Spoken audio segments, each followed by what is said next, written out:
Hey everybody, how's it going? This is Kevin Asani. Thank you so much for joining us. This is the Leftist Uprising, and I am your host, Kava the Leftist Blacksmith. We've got a full slate of stories to get to here.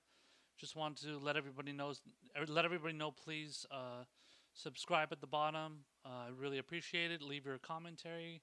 I'm gonna be, whenever people want to chime in, I'll respond to some questions and comments that people leave, and maybe even give you a shout out too.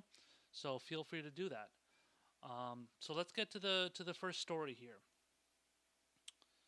So apparently the mainstream media is really has really been getting on the Joe Biden is wonderful kick, and they really love all the policies that he's been putting out. So he's been getting a lot of favorable coverage, basically, which isn't too surprising if you're watching the mainstream media these days. And certainly, a lot of it is a hell of a lot more preferable to Joe Biden than what would be preferable to somebody like Donald Trump, and even somebody like Bernie Sanders too.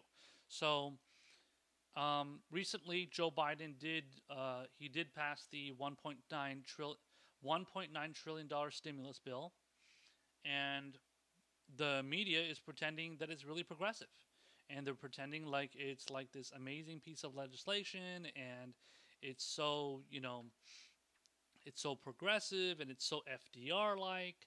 So we're gonna get into all the different kind of stuff they're saying. I'm gonna read you the article here. So let's get to it here.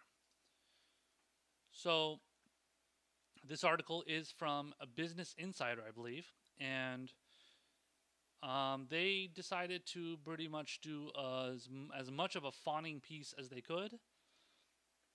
Let's check it out here. So let's see. Yeah, so what do we got here? So basically, okay, so let's see. They say the historic $1.9 trillion American Rescue Plan just passed the House of Representatives for a second time, sending it to President Joe Biden's desk to be made law as soon as this week. The package is the first major piece of major legislation of Biden's presidency, and it enjoys widespread support.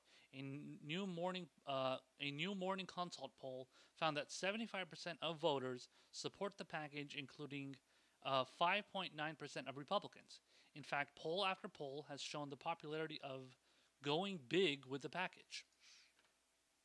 So obviously they're trying to set the narrative that the basically that the legislation is, like I said, it's a lot more progressive than you think, and it's really amazing, and it's got all these great things in it, and blah blah blah. So we're gonna obviously break down all the bullshit that they're putting out there, but I think generally you're already getting an idea of how the media is giving as many softballs to Joe Biden as they can, and it doesn't seem like it's really going to be. It's not going to be getting. This is the same thing. This is the kind of thing you're going to be seeing from the media when they're covering Joe Biden. So let's continue on here. So it says, let's see. So it says here, let's see. It says the elements of the package that make it so popular are strikingly similar to policies long favored by one of America's most popular senators, Senator Bernie Sanders of Vermont. That's an interesting point to make, considering the bill doesn't have $15 minimum wage, let alone $20 or $25 minimum wage, which should be the minimum wage when you consider the rate of inflation. And we also haven't had a minimum wage hike since 2009. The last person to do it was George W. Bush, of all people. So I don't know how it would be so, why it would be so favored by Bernie Sanders. But you'll see in a second, Bernie Sanders is going to be showing his praise for it, his praise for it as well. Um, it says, since he emerged as a serious candidate for president in 2016, Sanders has loudly advocated for the United States to join the ranks of developed countries that have embraced social democracy. It says the stimulus is chock full of social democratic ideas, putting cash into Americans' pockets, beefing up their unemployment benefits, and providing a child tax credit, to name just a few. It says, although Sanders defines himself as a democratic socialist, there's a big difference between socialism and social democracy. As the developed countries Sanders admires so much include pro-market democracies, often Scandinavian ones. And they're referring to a quote here that Bernie made in a 2016 CNN debate, and he says, "I think we should look to countries like Denmark, like Sweden and Norway, and learn what they have accomplished for their working people." It says the final American Rescue Plan does indeed echo some of these countries. Okay, that's not true at all. If that was the case, like I said, it would have all the different minimum wage. It would have UBI. All the European countries right now in the middle of their pandemic, just like we're having. Of course, they're handling theirs much better than we are. But in the middle of the pandemic that they're having, a lot of them are giving out UBI essentially. They're basically doing UBI in several of these countries, and it's very very successful. So and yet the mainstream media is portraying a one-time stimulus check, which, to be fair, this is the third one because technically Donald Trump gave one that was 1,400, and then he gave another one that was 600, and then now this is a was it 1,800 or 1,400, whatever. What the first one was 1,200.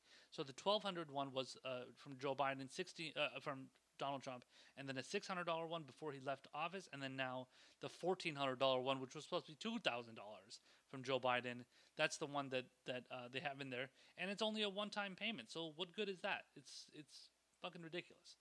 So anyway, so I mean, they're basically pointing to all these meek and milquetoast policies that a progressive like Bernie Sanders supports, claiming that since he pushed for unemployment benefits and child tax credits, that means the legislation is really good. So what they're doing is they're using Bernie Sanders to say, hey, look, it's such a progressive policy. It's such a great piece of legislation that everybody loves, and you must love it too because Bernie Sanders said he loves it. So the mainstream media is trying to get you to, they're basically gaslighting you. They're telling you how good something is when it's really not that great. I mean, it's like I said, it's the bare minimum, really.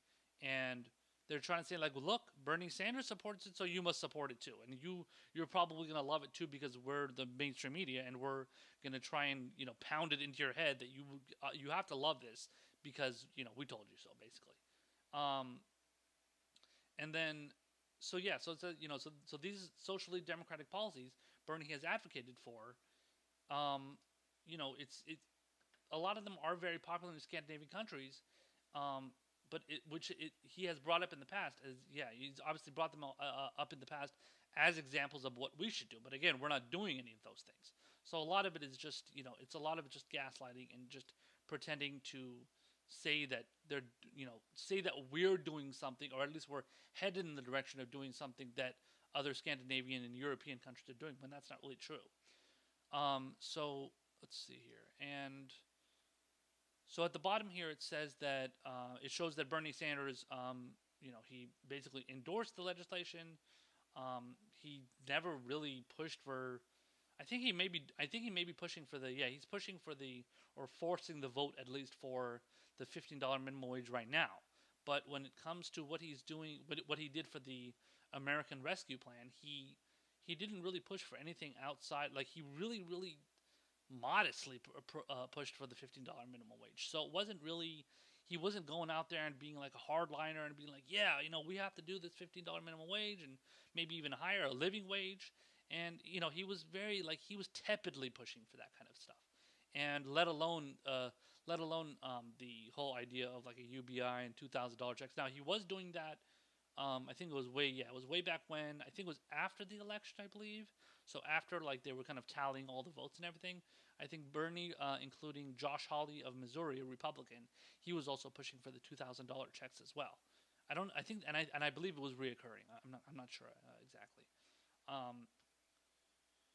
So Bernie Sanders, he pushed his support for the American Rescue Plan, even though there is no $2,000 checks, like I said, or raising the minimum wage to $15. So later in this article, it says, actually here we are right here. It's now they're starting to compare.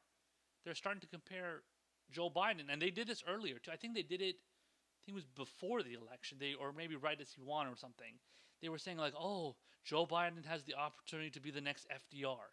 He has the opportunity to be this, this great progressive figure." It's like it's so ridiculous. Bernie Sanders, I think, at the most was saying Joe Biden has the potential to be the next FDR. So in the sense that, hey, you can push all these great policies that people support, and then you can make a UBI the reality. You can make $15, if not higher, minimum wage a reality. Universal health care, Medicare for all, single payer, whatever you want to refer to it as, and you could do something like that. But no, Joe Biden, for the entire time that he was running for president in the primary, the whole time he was pushing for basically a public option, and a public option is not something that's really all that popular when you consider the idea that when you have a single insured, just like you have in any other country, when you have that single insured, you end up not you don't end up relying on the private market, which is going to screw you over at the end of the day.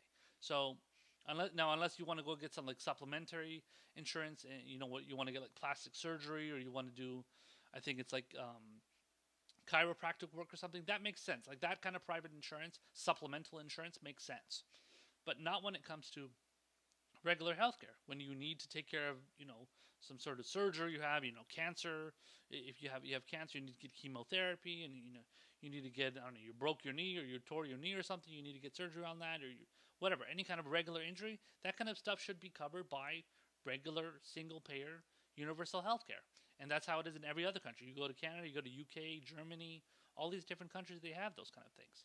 And so no, Joe Biden is not any type of FDR figure. So that's completely ridiculous. So the next part here is talks about. So they talk about how Joe Biden is going to be the next FDR. I'm not really going to get into that, but it says, so obviously FDR is Franklin Delano Roosevelt. He's somebody that pushed for the New Deal, and he also pushed really extensive bank regulation, which helped prevent a financial collapse, or any kind of financial collapse, for almost a century, until we had the financial collapse in 2008-ish, 9-ish. Yeah, so basically 2008 or 9. Yeah, because that was under George W. Bush, and then when Barack Obama became president, we had the collapse, and then he had to basically bail out the banks, and then he ended up bailing out all the corrupt banks that led to our crash happening, and that was ironically, or maybe unironically, was under the Obama Biden presidency. So Biden was obviously Barack Obama's vice president. I'm sure he supported all of the things that Obama was doing as far as bailing out the banks and not prosecuting them and holding them accountable for their crimes, which they did because they gave out toxic mortgages to people that obviously needed some sort of, they took out loans. I'm sorry, they wanted to put out mortgages, take out mortgages for whether they want to buy a house or whatever it is, and a lot of those mortgages were toxic mortgages, and they ended up going bankrupt for that because they had to pay all this extra interest that the corrupt banks were charging them. So, and then it talks about, like, the article talks about, like, Joe Biden going big, and like he's they're portraying it as like he's like as if he's like a progressive, and as if he's doing something like really progressive and really amazing, and it's like he's gonna be the next, what is it? He said they keep repeating the "go big" line. Go big, go big. I mean, I don't really see, this is here with his stimulus. Joe Biden promised to go big. The resulting bill spends money a lot like Sanders' beloved. It's again, they're pushing the fucking Scandinavian countries shit. This is not what he's doing. Why do they keep pretending as if Joe Biden is like all of a sudden this like firebrand leftist progressive? That's not even close to what he is. It's so ridiculous, and they keep pushing like the child tax credits and stuff. And now they're saying here, as you can see right here, it says halving the child poverty. So this is another line that a lot of the, unfortunately, so-called progressives in Congress. They're saying, "Oh my God, the child poverty is being cut in half." So this is what a lot of them are saying, which is what they're doing. They're just repeating the line that's coming from the Biden administration. So whatever Biden is saying, they're saying it too. They just want to keep pushing this narrative as if Biden is doing all these amazing things, and he's not. I don't know. It's so I have to repeat myself so many times because it's so ridiculous how they keep buying into this narrative, and the fact that a lot of these Congress members, all of them pretty much, they pretty much pushed for this legislation without barely even using any of their leverage uh, when it came to $15 minimum wage and all these different progressive policies. And a lot of it is it's like, honestly, they're I think the Democrats, they're just so obsessed with the concept of, like, oh well, we have to go through the process, and we have to go through the kind of the well, this is what we're doing when it comes to when it comes to we got to go through the process. We got to get bipartisan votes, and then we have to work with our colleagues, and we got to do all these things. And like, the whole thing is just like, it's just a way to like portray Democrats as being like wanting to work with the federal government, like work within the confines of the federal government, and work within the whole kind of concept of like, well, we got to make sure that government works, and we have to make sure that, and that's fine. I understand that. Like, to an extent, I understand where they're coming from, but a lot of it is just it's way too much reliance on government, in the sense that you have to go through that process. When in reality, a lot of what you can do is you can push for like the governmental process, the whether it's getting legislation through Congress, Senate, all that stuff. But you have to be able to wield power. And honestly, Democrats don't know how to wield their power. They don't know how to wield their leverage. They don't know how to do any of these things, and it's kind of embarrassing because they, when we, it's like, especially when we got the squad. So we got AOC, Ilhan Omar, Rashida Tlaib, all these people into Congress, and then we also got Cori Bush and Jamal Bowman. We got all these different people, like, we got the squad into Congress, and then we're expecting them to do all these things, and a lot of them couldn't even leverage their vote to challenge the speakership of Nancy Pelosi. So they couldn't even do that. So how do we know that they're going to go? Because they're not, obviously. But how do we know we're going to go do that on policy too? So if they're not going to do it on policy, why the hell would they do? If they're not going to do it on when it comes to the speakership of Nancy Pelosi, who's extremely corrupt and corporatist herself, not even like a lefty Democrat of any kind, as far as the at least when it comes to actual leftists that see what policies she pushes for, she's clearly not a leftist at all. She's a corporate sellout, and she's like, at best, she's at best centrist, I would say, and that's probably being too nice. But and it's just like, it's obvious that like they can't leverage their vote when it comes to Nancy Pelosi. So how do we know they're gonna do it on any other on actual policies? So Medicare for all, $50 minimum wage, $20 minimum wage, whatever living wage. They're not going to do it on those things. They're not going to do it on universal health care. So it's like, they're just they're not leaders. They're all followers. They all just want to do what the kind of the norm is, the norms. They don't want to seem too radical, and they also don't want to get attacked by the media either. That's another fear that the squad type members and kind of so-called progressive members of Congress have, and the Senate have. They don't want to get attacked by the media, because they saw how hard Bernie Sanders got attacked when he was running in both 2016 and 2020, and they're scared that they're going to get the same kind of treatment, when in reality the media is extremely unpopular. They're not even the media is not liked by anybody outside of just like DC and New York, all the places that the media like exists, as far as like NBC, CBS, ABC, like all these networks, they exist in the East Coast, and then they come out of there. Their headquarters are basically there, and that's why everybody loves them over there, because that's where all those like hosts and contributors and stuff work, and that's where they live and everything. So they're used to that kind of lifestyle where kind of like that higher lifestyle, where like, oh well, you're rich, you're really well off, so you can agree with all the corporate policies that we're pushing. So buried at the end of the article is basically, they're talking about how, so like, the author admits that we don't have anything close to the policies that Scandinavian countries have.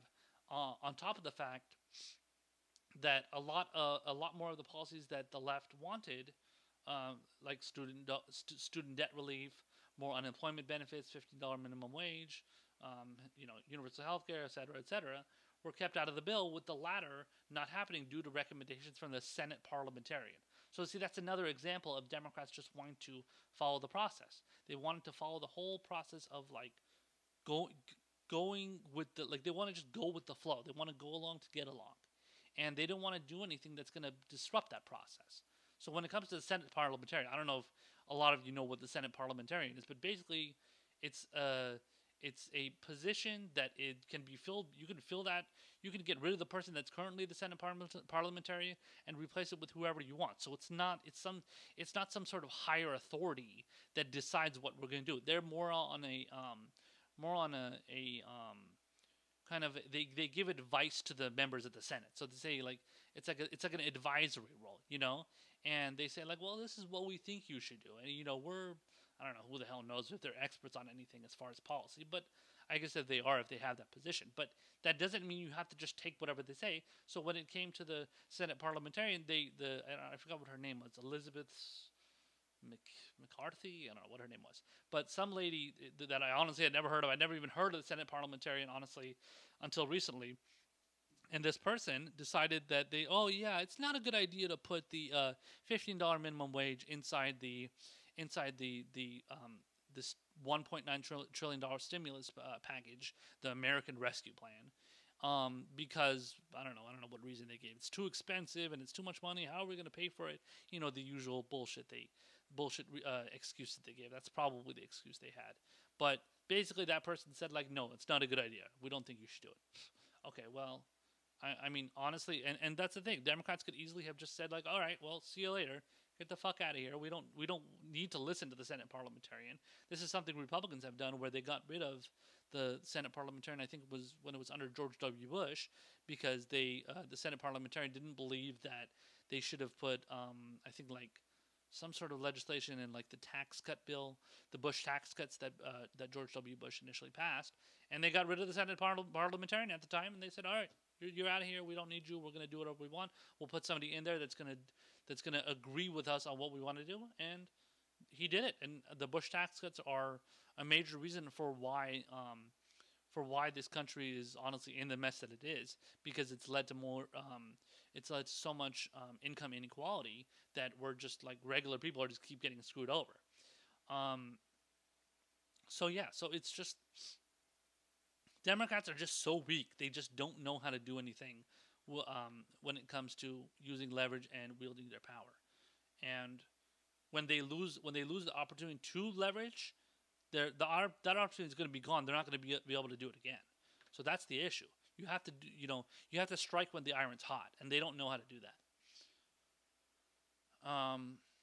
Let's see. So it says. So another part of the article. I don't know. I don't think there was anything else on the article that was really noteworthy. Yeah, that's it. So, just going back to the whole argument. So the whole argument about the weakness of Democrats, but also just, like, Democrats just listening to their corporate donors, because that's, of course, that's what they love to do. They, this, it's a very consistent theme for Democrats to be like this, and honestly, they get a lot of their encouragement from the media to be like that too. So anytime you watch any, CNN, MSNBC, obviously to an extent even Fox News, but they're, like, obviously right wing, so they're gonna hate anything that Joe Biden and the Democrats do. But even then, they're gonna push for a lot of, like, corporate policies, pro corporate policies, and yeah, it's like it's one of those things where you can't even get to the point of pushing your narrative a lot of times, because the media is obviously, like I said before, they're attacking the members of the squad, and any Democrat that has the balls to stand up and say something that maybe, like, the establishment doesn't like to hear, but the corporate media, because they're corporate, they work for the establishment, because the establishment is also corporate. So it's all like they're all intertwined. They all work together. They all work together to sow discord within, among regular people. So, and especially among like, so people of the same class, but like instead of doing things like, so instead of like trying to bring the all the people of the same class together, they actually pit the rich against the middle class and the poor. And what happens? All these people end up hating each other. And a lot of times these issues are also predicated on race as well. So all the black people hate the white people, hate the Hispanic people, hate the Asians. A lot of Asian hate crimes against Asians has been going up a lot. Middle Eastern people. So everybody just ends up getting pitted against each other instead of focusing on class. So when you focus on class, you end up focusing on what on the economic issues that truly affect people when it comes to, especially when you're living in like a more poor area. So if you're living in a poor area, you're the chances of you making it big in a poor area compared to living in somewhere in like Los Angeles or New York or something like that, places where like upper west side of New York, people are going to be a lot more wealthy. They're going to be able to afford a lot more things compared to somebody living in like Cleveland, Ohio or something, and it's all different. So like you can't. So like there's that this whole class war stuff has been going on for so long, and people truly don't seem to understand or maybe want to understand it. And a lot of it, it's perpetuated by the media, and it's perpetuated by the corporate establishment, and they want all the different races to go against each other. They want all the different poor middle class and higher income people to to well, not to. I mean, obviously they're gonna. You will have to obviously get them to hate each other, because if you don't get like the poor and middle class people to go, to kind of call out the upper class people, then they're never gonna be held to account as far as paying their fair share of taxes and all that stuff, and like it's gonna just lead to the further um, expansion of or at least further the further expanding of the income gap. And but when it comes to that, like you have to be able to hold the rich accountable. Make sure those are the people that are the ones that are they're gonna, like, those are the people that are being scrutinized, not the just like, oh well, I'm a middle class person and then I'm just gonna shit on like lower income people because they I don't know, because they're moochers and they're bums and they're this and that. Like, that's what good does that do you? And also another really stupid thing is that whenever Joe Biden, so whenever like something like Joe Biden or Democrats in general, they push for policies that are, so like the kind of like the neoliberal centrist type policies, and all the Democrats, like all the kind of Democratic loyalists, they jump on board and they love what they're hearing from Joe Biden, and then they end up shitting on those people that are lower income, and for example, the people that are like receiving like unemployment benefits and food stamps and stuff like that. They're like, oh well, get out, pull yourself up from your bootstraps and stop being so lazy and stuff like that. Like, it's like this right wing. All of a sudden, these Democrats that are like, oh, we support universal healthcare, all of a sudden they become right wingers because Joe Biden is pushing for policies that are right wing policies, and those people just end up supporting whatever Joe Biden does. And those people, without, I guess, realizing it in many cases, they don't realize that they're advocating for Republican policies. And that's the problem. That's the big problem that's happening with the Democratic Party. They're becoming more and more like Republicans, and they're becoming very, obviously, very right wing and very corporate. And that's a serious problem serious problem in this country. And people don't really seem to understand that. They don't really seem to want to recognize it, and it's really a shame. Um, so yeah. And the final point I wanted to make, and people, I don't know if a lot of people remember this. I definitely remember it. I probably haven't brought it up as far as much as I should when calling out centrists and Democratic loyalists and stuff. But back when Joe Biden was running in the primary, he was pushing for the public option. He was pushing it for. He was actually pushing for it really hard. In fact, I think he was pushing for the public option more than even a lot of like people like Booty Judge and Amy Klobuchar. I don't know if Amy Klobuchar was. I think Amy Klobuchar was pushing for the public option too, but she was kind of like, obviously she was an opportunist in more ways than one anyway. But when it came to Joe Biden, he was the one that was pushing for the public option more than anything. Because compared to somebody like Pete Buttigieg, who everybody, the media was lauding as this like amazing political figure that's coming up and he's on his comeuppance, and he's amazing, and he's a gay guy, and he's young, and he's really woke and all that stuff. He was the guy that was pushing for Medicare for all who want it. So basically, it was the public option, but he never called it the public option. So he was trying to be crafty, and he was trying to be slick, and he was trying to get these this obviously popular policy as far as Medicare for all goes. He was trying to get it by without actually calling it Medicare for all. So he just added a couple extra words to it, tweaked it, and then said like, yeah, no, I support Medicare for all, but I also support choice. And when I support choice, that means I support the choice for you to be screwed over by the health insurance monopoly, basically. So the guy was honestly, he was trying to be crafty, but it wasn't really working. If it was working, he would have obviously won a lot more states and a lot more delegates and everything. Obviously, he barely won anything. He didn't even win fucking Iowa. Everybody pushes the fact that he won the state of Iowa, which was the first primary in among Democrats. They claim he won the primary, but he didn't even win the more votes than Bernie Sanders. Bernie Sanders won the more votes. The ironic thing is they say Pete Buttigieg won the Iowa primary, where even though Bernie Sanders won more of the popular vote, but then Joe Biden got the most delegates. Isn't that crazy? I don't even understand how the hell that works. It's so wild how corrupt the Democratic primary system is. It's unbelievable. I thought it was bad in 2016. How bad it was in 2020 just showed to me how even worse than it is right now, and that's all on purpose. It's not by accident. They rig it like that on purpose. So when Joe Biden was running he was running in the primary, he was pushing for a public option, and he was pushing for minor tweaks to Obamacare. He was also very clear in pushing for a minimum wage. That's also something people don't remember. And it was like he was pushing it for so much. He was pushing for it so much that even Bernie Sanders believed that Biden was going to champion that when Bernie Sanders endorsed him.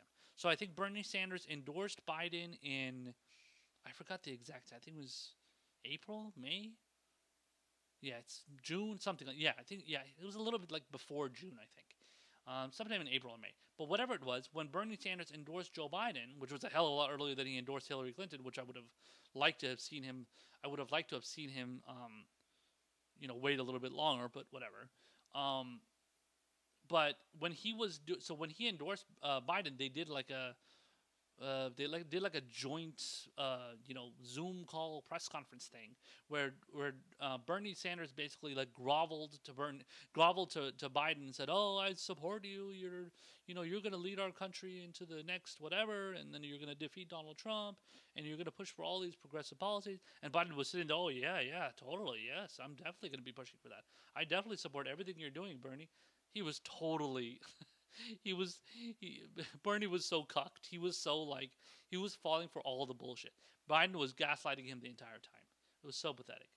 Another thing Joe Biden was doing was he was pushing for, I believe it was $50,000 in student debt cancellation or relief, and then now he's pushed down to $10,000. So, and he's not even gonna.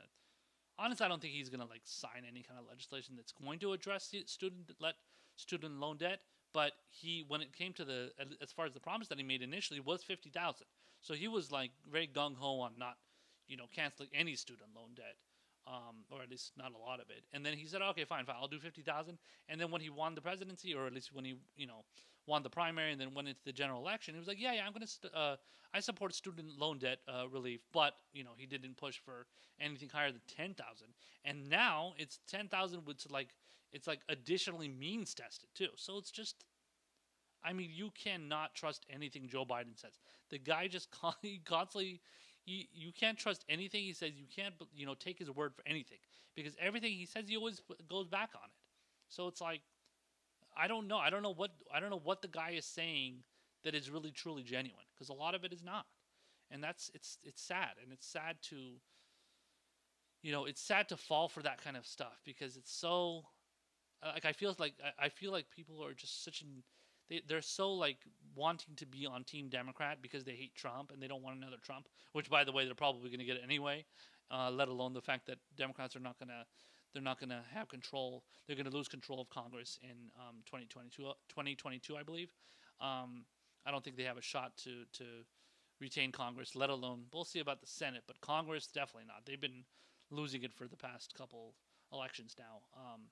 After gaining it, I think in 2018, then they wanted back in 2018, and then 2020 they kept it, and then 2022 is coming. Well, yeah, it's not looking good. It's like a single digit advantage for the Democrats in Congress right now. So Joe Biden is not helping progressives. He's not helping progressives get anywhere. He's not doing anything that is going to be to the benefit of progressives, and I don't think he really cares. He's just like, he looks at it as like, well, I got to do what my corporate donors want. I can't piss off the people that are, funding my, filling my campaign coffers for, 2024, or let alone just giving me donations. And those are the kind of people that he wants to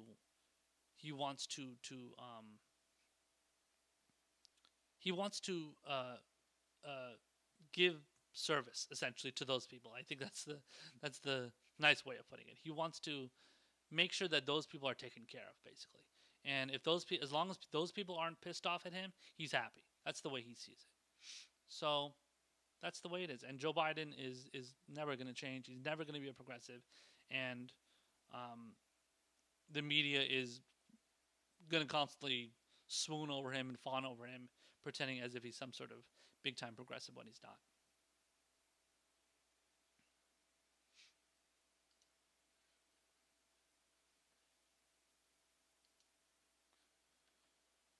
Okay, so the next article we're going to get to here is David Brooks. So David Brooks is a neocon. He's a war hawk. He was, a big supporter of the George W. Bush policies when he was president, and you know, in every possible scenario, he's always pushed for some sort of stupid, endless war. And he all of a sudden has realized what a big supporter of Joe Biden he is now. So when you consider the fact that Joe Biden is basically a Republican, he's basically a moderate Republican at this point. That doesn't. It's not too surprising, but it's pretty pathetic to see how far the Democrats have fallen. That they're getting the support of these conservatives when, I mean, so like I covered on my last show, I covered how the Lincoln Project was one of the founders of the Lincoln Project was caught for trying to get sexual favors from like little boys and stuff. It was a very creepy story. But this Lincoln Project was run by a bunch of Republicans who are grifters, and they're trying to use the Democratic Party as a kind of a springboard into pushing for more so-called moderate policies. So any kind of like, the rise of Bernie Sanders and the squad and everything, they don't like that. Even though like I criticize the squad, I criticize Bernie Sanders, I criticize all these like kind of like full aggressives out there that push for so-called, well, claim to push for so-called policies, but pushing for it is not enough. You have to actually fight for it, and a lot of them are not doing that. So I have an issue with that. A lot of leftists that I know have an issue with that, and but these moderate Republicans, they look at somebody like AOC, they look at somebody like the people like the Squad, Rashida Tlaib, Ilhan Omar, all those figures that I've mentioned before, let alone Bernie Sanders, and they look at, oh my God, these people are going to make the political system further to the left, and that's terrible. We can't have that. We can't have people that are too far to the left, because if it's too far to the left, then we're going to become communists and socialists and this and that.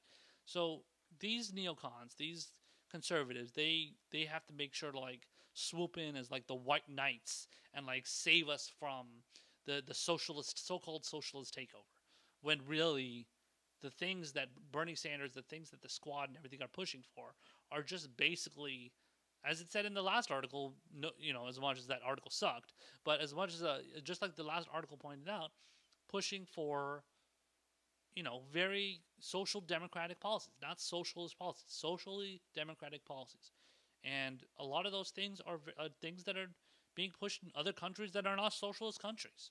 So it's not like we're not becoming like Cuba, we're not becoming like Venezuela, nothing like that. We're becoming like, or at least wanting to become those people. At least if it was up to those people, Bernie Sanders, AOC types, we would be becoming like Germany, we would be becoming like Scandinavia, we'd be becoming like UK, Canada, whatever stuff like a mixture of all those different kind of countries.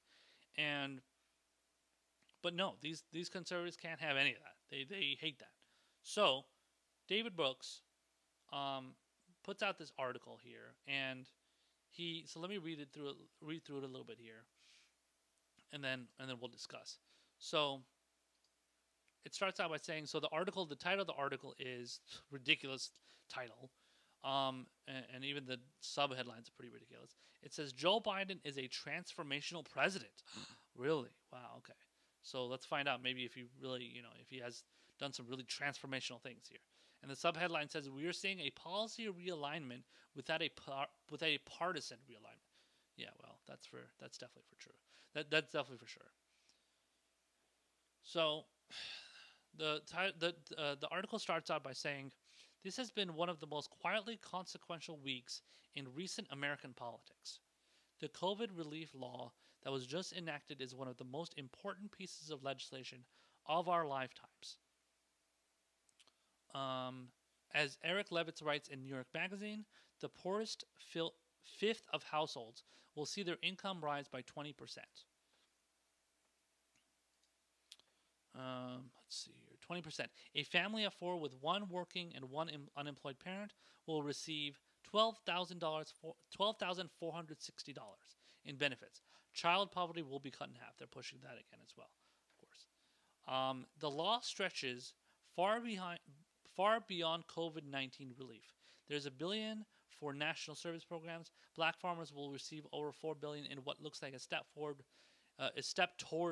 reparations. I don't know about that, but okay. There's a huge expansion of health insurance subsidies. Yeah, wonderful. More of the health insurance companies getting involved in screwing us over. It says many of these changes, like the child tax credit, may well become permanent. So that's another thing. Like another thing that the media and Democrats are pushing as like this wonderful thing is like, oh, child tax credit. It's such a great thing. You have to give Joe Biden so much credit for that.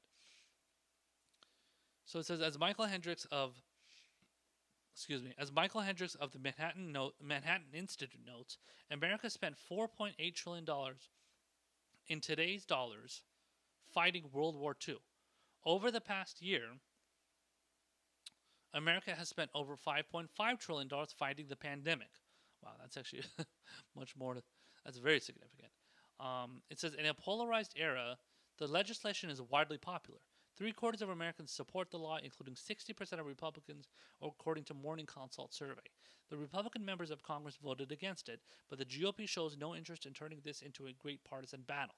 As I began to write this on Thursday morning, the Fox News homepage had only 2 stories on the COVID relief bill and dozens on things like the royal family and cancel culture. Yeah, well, that's not surprising. So I want to just address quickly. I want to address the whole point being made as far as so they're saying here. So they're pointing out how in a polarized era, we've been polarized for a long time. So they're acting like as if like we've just now become polarized. No, okay. So, or at least as if we weren't polarized before. But anyway, it says the 3/4 of Americans support the law, including 60% of Republicans. So a large reason for this is, and again, I would say a lot of moderate Republicans. I guess if that's, I don't even know if they know they're moderates or not. But I don't know if they know if they're actually liberals or moderates. I don't know what they are. But anyway, a lot of moderate Republicans did end up voting for Joe Biden, especially a lot of people that are like, white suburban types. A lot of them did end up voting for Biden because they couldn't stand a lot of what Trump was doing when it came to his rhetoric on stop the steal and the whole kind of rigging of the so-called rigging of the election and all this stuff. And they were, I think one state that was very noteworthy was Florida. So when it came to a lot of the older white, I guess what was it? Probably not maybe Gen X, but also just like like the older the boomers, and like anything above the boomers and above, pretty much. People like those, people like that, a lot of them were voting for Joe Biden. Were voting for Joe Biden because they couldn't stand a lot of the rhetoric that Donald Trump was pushing, and he was coming off as a lunatic, basically. So, and a lot of those people are Republicans. Let's be real. A lot of the people that are white, older white people, those are Republicans. Older white rich people, those are going to be conservatives. They're going to be Republicans, and they're going to believe in, lower tax cuts. They're going to believe in government, not as much government being involved. But when it comes to something like the presidency, they definitely want stability, and they definitely want somebody that is going to go in there and be. He's not going to be a bomb thrower. Basically, he's going to be somebody that's very like cool mannered. Not really kind of chill, laid back. And let's be real. I mean, obviously Donald Trump is not that. Joe Biden is that compared to Donald Trump, at least. And yeah, so a lot of those. So when 60% of Republicans are supporting Joe Biden, that's not too surprising when you consider how bad Donald Trump was during the latter end of his presidency when it came to all the ridiculous shit he was pushing. But in general, when it comes, so it says 3/4 of Americans support the law.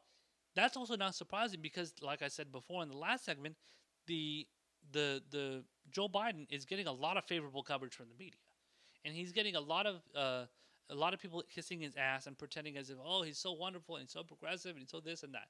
So obviously it's not surprising when a bunch of people support something. But let's also be honest, they're also supporting it because they do support getting money in their pocket in the form of stimulus checks and the child tax credit and more unemployment benefits, stuff like that. But you could have easily pushed for $15 minimum wage. You could have pushed for a monthly UBI. You could have done all that stuff, and it would have had even more support. I guarantee you. It would have definitely been there definitely would have been a hell of a lot more support if you would have pushed for all those extra things that would truly make you look like a FDR style populist, whatever. But obviously Joe Biden doesn't want to be that, but the media still wants to pretend he is that, so that they basically like say like, okay, well, you don't want to push it any more than that. The policies that Joe Biden has already pushed for is already good enough, and that's what makes it FDR. And if he goes any further, then he's just an all-out socialist, communist, Marxist, whatever. So yeah, so here it says, so continuing on with the article, it says somehow low-key Joe Biden gets yawns when he promotes progressive policies that would generate howls if promoted by President Sanders or President Warren. So that's in reference to Bernie Sanders and Elizabeth Warren, obviously, but that's not even true, because I mean, I don't know about Warren, but I definitely know that Bernie Sanders would push harder than Joe Biden would for when it comes to a $50 minimum wage, let alone a living wage, let alone universal health care, let alone student debt relief, canceling all student debt, all those different things, getting out of wars. Joe Biden is staying in all the wars, and that pisses off a lot of leftists like myself. So, yeah, no, there's like he's pretending as if there's like some sort of like double standard. Like that's not true, because compared to Joe Biden, who, like I said, is a moderate Republican, President Bernie Sanders or President Warren would be a lot more further to the left. I mean, even though I think a lot people make a lot more hay out of it than they should.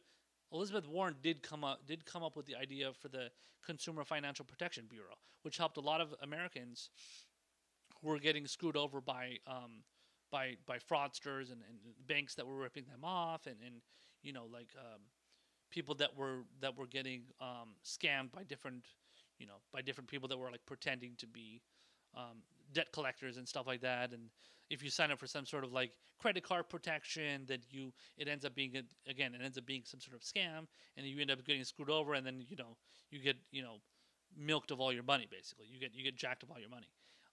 But other than that, I mean, when it comes to economic policy, I think she's honestly very milquetoast, and I think Bernie is further to the left than she is. But other than the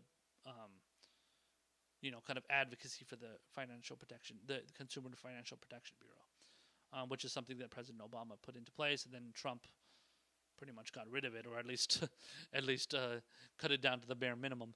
But I'm not sure what Joe Biden is going to do regarding the Consumer Financial Protection Bureau, but hopefully he puts that into place again as it was under Obama. But compared to Joe Biden, obviously Bernie Sanders and Elizabeth Warren are going to be, further to the left and are going to be much more progressive and lefty because Joe Biden is so far to the right. And he's basically a conservative Democrat. And he has been for his entire career. And he knows that, too. He knows that, but he obviously isn't going to go out there and admit it. Although it is funny because when Barack Obama was president, he actually pushed him. He actually talked about how, a lot of my policies are very similar to what they were under Ronald Reagan. Or we're going to be getting to Ronald Reagan here in a moment, as you can see in this piece. But yeah, Barack Obama was portraying his policies as like, yeah, a lot of people that supported Ronald Reagan would support my policies because they're just like his. Okay, that's not something to brag about. That's not a good thing. But obviously Obama wanted to do everything to appeal to, people on the other side of the aisle, even though they would, spit in his eye and flip him off every time anyway. So I never understood why he tried to do that. So David Brooks continues on here. It says this moment is like 1981, the dawn of the Reagan Revolution, except in reverse. It's not just that government is heading in a new direction, it's that the whole paradigm of the role of government in American life is shifting. Biden is not causing these tectonic plates to shift, but he is riding them. Reagan was the right response to the stagflation of the 1970s. But Bidenism is a sensible response to a very different set of economic problems. Let one set of the statistics stand in for hundreds. According to a term of researchers led by Raj Shetty, in 1970, 90% of 30-year-olds were making more than their parents had at that age. By 2010, only 50% were. There was a premise through American history that if you worked hard, you would earn economic security. That's not as true for millennials and Gen Z or many other people across America. These realities have created a different emotional climate that the pandemic has magnified, a climate of insecurity and precarity. These realities have also produced an intellectual revolution. So, I don't know. It's weird how David Brooks is pushing this idea that like Reaganism was like this wonderful thing, but when you really think about it, the policies of Reaganomics and Ronald Reagan, it was all centered around the idea of trickle down economics, deregulation of Wall Street, and tax cuts for the rich. That's all it is. And obviously, anybody that's been following politics for even 1 year, even if you just got into politics, you would know that the main policies that all Republicans push for are those three things. They always push for trickle down economics, which includes deregulation of Wall Street and tax cuts for the rich. When it comes to economic policies, that's all they like, and that's all they want. And they think like that's gonna lead, it's gonna lead us to the fucking promised land. They think like that's gonna fix all of our problems, and we're gonna be good as gold as long as we do everything that Ronald Reagan did. And ironically, this is something. So the policies that Reagan was pushing, Reaganism was, this is something that even George H.W. Bush, who was Ronald Reagan's VP. Ronald Reagan was president for 8 years. George H.W. Bush, the father of George W. Bush, was the VP of Ronald Reagan from 1980 to 1988 when Reagan was president. And even when George H.W. Bush ran for president after Ronald Reagan left office, he even criticized Reagan's policies, which, if you think about it, is mind-blowing. That kind of stuff does not happen. No VP, let alone anybody in the same party, ever criticizes directly the president's, unless you want to count Bernie Sanders, obviously, but very rarely does any candidate from the same party criticize the policies of that last president. And this is something that George H.W. Bush did. And he referred to it as voodoo economics. And he knew that that system of so-called, like, oh well, if we do tax cuts, it's all going to trickle down to the regular people. No, that's bullshit. That has been debunked one time, more than a million times over. And uh, obviously conservatives are not going to concede the point on that, but it's true that you can't really honestly expect Republicans and conservatives to concede the point there. But that's the reality though. So yeah, so I mean, it's obvious that like anything that Reagan did, honestly, it was a failure. I mean, if you want to be, I mean, at least when it comes to economic policy, to be fair, he was actually pretty decent when it came to like gun control and stuff like that. He handled the AIDS crisis, the AIDS epidemic. There was an AIDS epidemic that he handled terribly. So that was another thing he fucked up on. But like gun control, he was very good on and stuff. So that's kind of a rare situation where a Republican was actually very liberal on guns, which, or at least to the left or progressive, whatever, on guns. So that was pretty interesting. Um, but yeah, but like it's weird that like while Brooks admits that the role of government being larger is to help is necessary right now. So I mean he basically makes that point here. I think it says. So let's go on here. It says it was assumed even only a decade ago that the Fed could not just print money with abandon. It was assumed that the government would not rack up huge debt without spraying inflation and crippling debt payment costs. Both of these concerns have been thrown out the window by large numbers of thinkers. We've seen years of high debt and loose monetary policy, but inflation has not come. So the restraints have been cast aside. We are now experiencing monetary and fiscal policies that would have been unimaginable a decade ago. This is like the moment when the GOP abandoned fiscal conservatism for the go-go excitement of supply-side economics, which eventually devolved into mindless tax cuts for the rich. The role of government is being redefined. There is now assumption that government should step in to reduce economic insecurity and inequality. Even Republicans like Tom Cotton and Mitt Romney, for example, are cooking up a plan to actively boost wages for American workers. To be accurate here, I don't know about Tom Cotton. I didn't know Tom Cotton was pushing for anything like that. But Mitt Romney apparently, and I think this was also something that Joe Manchin, conservative Democrat Joe Manchin from West Virginia, was pushing for, was I believe an $11 or $12 minimum wage, which is extremely meager. I mean that's not even close to what we need. And I mean it's we need at least, like I said, we need at least a $15 minimum wage. 11, 12. I think another person was even saying 10, which is, oh my god, that's so ridiculous. We're at 7.25 now. Why the hell would we want to just go up to a couple of dollars? That makes no sense. Um, but yeah, so while Brooks admits that the role of government being larger to help is necessary right now, and is something even establishment Republicans would seem to be getting on board with, in reality, it's President Biden that is taking the most bare minimum of approaches, and you can see that in all you can see that in the legislation that he's pushing for when it comes to the when it comes to the stimulus bill. Even though it's like, oh my god, it's such a big bill, $1.9 trillion, almost $2 trillion. Like the Democrats pretend as if because it's such a big amount of money, they pretend as if, oh well, that means because it's $1.9 trillion, that means it must be really like extensive and it must be helping out a lot of people. But it's bullshit because a lot of it is half measures and not even going close to as far. Like we said before, again, no $50 minimum wage, no living wage, no you know student debt cancellation relief, whatever. No, universal health care, Medicare for all in the middle of a fucking pandemic. I mean, talk about not being able to read the room. Joe Biden does not know how to do that at all, or he just doesn't care.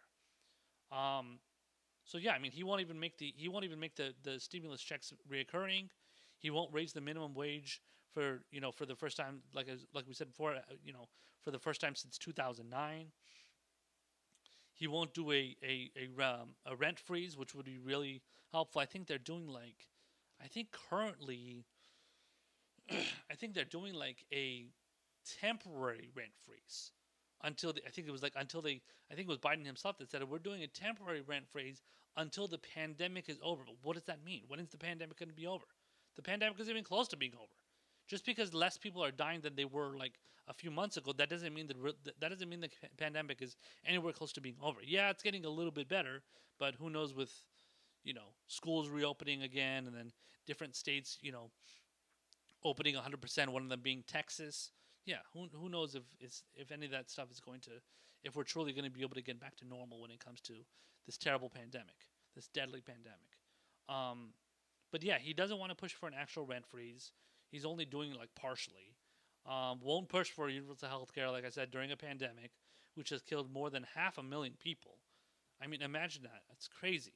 I honestly thought when it came to the pandemic, I thought when the pandemic got really bad under Trump, I thought that Joe Biden wouldn't be able to continue doing as well as he did during the primary, especially against Bernie Sanders, who's pushing for, you know, Medicare for all, single payer, whatever, universal health care. When this whole thing happened, I was like, there's no way people want Joe Biden are gonna want Joe Biden to be the guy that's gonna represent the Democratic Party in the middle of a deadly pandemic where people just continued to die and die. I don't know what the numbers were back then, but it was going up. It was high. It was going up on a monthly, weekly, daily basis. It was going up and up and up, and only getting worse. And obviously, like I said, now we're at 500,000 deaths. More than that, plus over 500,000 deaths. We're probably reaching 600 soon. But yeah, so it's just wild to me how anybody thought that Joe Biden was going to truly be the savior when it came to defeating Donald Trump. Honestly, the only reason that Donald Trump lost to Joe Biden was because of the pandemic. If the pandemic wouldn't have happened, I think Donald Trump would have cruised to victory. And then what would have happened? The Democrats would have blamed Russia. They would have blamed the third party voters and this whatever, and Bernie Sanders and the lefties and stuff, because they did the same. They did that in 2016. They were going to do the same thing this time around too, for sure. So it's not that wouldn't have been a surprise at all. But so like this establishment narrative to portray Joe Biden as a progressive FDR type is their attempt to. It's their attempt to draw the line and tell people that I mentioned before. It's their attempt to tell people that Joe Biden shouldn't go any further to the left when it comes to especially when it comes to economic policy. They don't want him to go any further to the left because they think that if he goes further to the left, he's going to be too far left and he's going to be too radical and he's going to be too extreme and he's all that stuff. All that kind of bullshit that you hear, because whenever you listen to the media, they did this to Bernie Sanders ad nauseum, and ad infinitum, and they're going to pretend as if Joe Biden is some kind of crazy radical, and that's clearly not true. Anybody with a brain can see that Joe Biden is not anywhere close to being a radical, anywhere close to being any kind of progressive or anything like that, and this was the case under Barack Obama. I don't know if it's quite the case under Biden, but Barack Obama and his people, his administration, which included Joe Biden, they were very, very scared of what Fox News thought, what Fox News was saying, what Fox News was, how they were portraying Barack Obama's policies, saying he's a socialist, saying he's a communist, saying he's too far left. Now it's like, honestly, that responsibility has been brought on to the entire media, and the reason is because of Bernie Sanders, because the entire media, the corporate media, is so scared of this country becoming anything like any other developed country and having truly good leftist policies, that they're going to try and shame you from being anywhere close to a lefty, even if it's even a little bit. Anything that's to the left of like Ronald Reagan, pretty much, is they're going to try and avoid it. So that's how crazy it is. And I don't know. I don't know I don't know why they think that's a good. Obviously I know why, because they're all corporatists and they're all pushing for the system to remain the way it is. But at the end of the day, like, this is going to just lead to another Donald Trump. Donald Trump might be running in 2024 because he didn't end up getting impeached from the House and the Senate.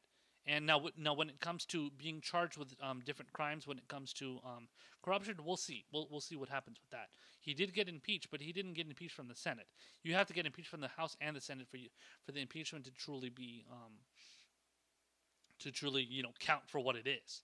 And they didn't do that. And that was one of their ways to, instead of actually fighting him on his shitty policies, they were like, oh no, let's try and impeach him so he doesn't run again for president. I mean, that's your fucking motivation. Like, you can't even just beat him. You can't even beat this fucking buffoon clown on his shitty, terrible policies. That you got to go out there and pretend as if, like, oh no, if we beat him on, if we beat him on his, trying to impeach him and trying to get rid of him in that way, that's gonna work really, really well. Like, this is how freaking clueless these people are, bro. Like, these are the type of people we're dealing with, and it's unbelievable. So, um, you know, so hopefully we'll see what happens when the further the Biden administration goes along, and the further the I don't know what's going to happen to the House. I don't know what's going to happen with Congress. I don't know what's going to happen with the squad. I don't know if Nina Turner, who's running in the state of Ohio. She's running for the congressional seat that was left open by, what was her name, Marcia Fudge, I believe. She ended up joining the Biden administration under, I think it was HUD, the what is it? The Housing of Urban Development. I think Marcia Fudge joined that part of the administration. So she's there now. So Nina Turner is one of the, I'm sure, many Democrats that's running. There's going to be Republicans on the other side running as well. But they're gonna, we're gonna see. We're gonna see what happens. But I don't have a lot of confidence in. I don't have a lot of confidence in Democrats of any sort right now, saving us and helping us truly move on from the corporatist takeover, not even takeover, but the corporatist ruling of the Democratic Party that continues to only get worse and worse. So we'll see what happens, but I mean it's going to be a long road, and 2024 doesn't look good for progressives when it comes to having a good candidate that's a truly good candidate that's going to lead us into the future, and that really, really worries me. So we'll see what happens, but the future looks pretty bleak.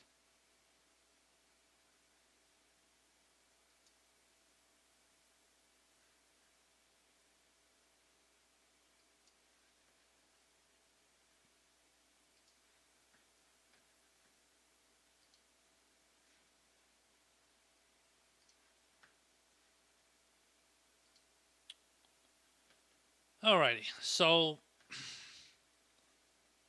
as many of you know, Alexandria Ocasio-Cortez, as I mentioned before, is a member of Congress, and she's very popular. She's very well liked among, among the leftist kind of lefty Democratic types, and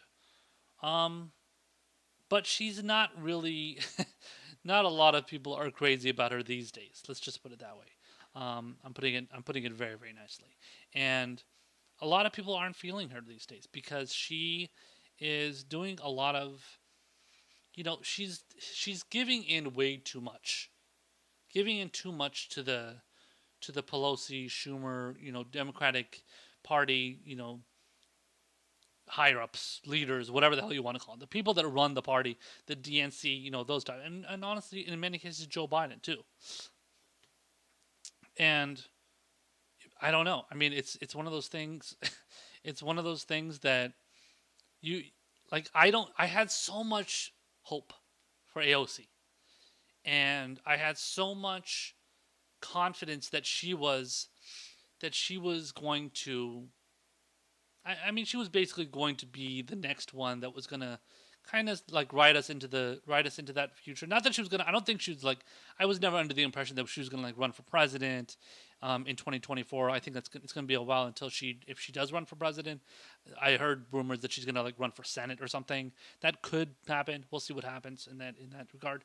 But Yeah, I was never under the impression that she was going to run for president, but definitely I thought like, hey, let's say if we have AOC there, we have President Bernie Sanders, something like that, or maybe even whatever. Even if Bernie Sanders was somebody's VP or something, at least we would be building upon that kind of that foundation of being okay. So we're getting somewhere. We're truly getting like progressive members of Congress, progressive members, maybe in the Senate, maybe somebody as VP or maybe just like different members of the cabinet, whatever the cabinet would be. Obviously, now we see it's the Biden cabinet and it's a shitty cabinet, and it's a bunch of corporatists and establishment types. Um, but no, but AOC really, for a lot of us, she was the hope. She was the next great hope, the next best hope, whatever the hell you want to call it. And honestly, these days, she's just not that anymore.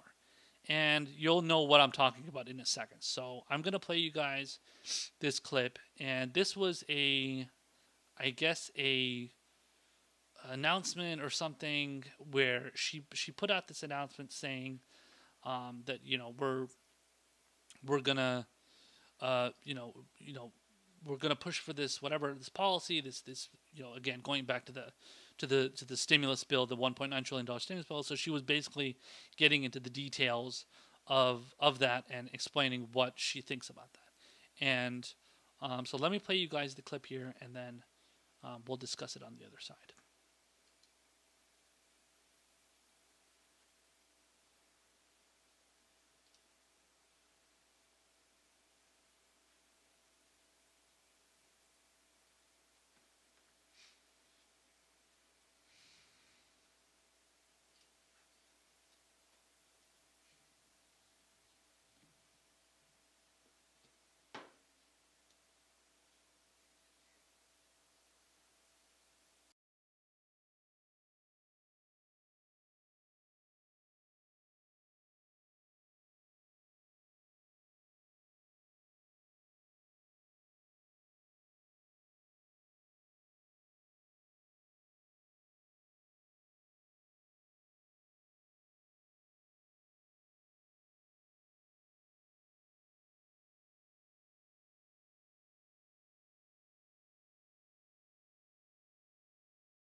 So basically, what AOC is trying to say there is that, I mean, you could see. I think a lot of people probably look at that and they're like, oh, okay, well, she's just trying to like explain what's in the bill, and then she's, you know, giving information to people and trying to let them know, like, okay, this is how, I don't know, good this bill is, and it's gonna really help a lot of people, and obviously honestly, the same narrative that a lot of, obviously, like I said before, a lot of politicians are pushing, Bernie Sanders and everybody else. But no, this is honestly, it's, I wouldn't say I don't know if it's gaslighting, but it's not. I think that term gets used a little bit too much for our own good. But when it comes to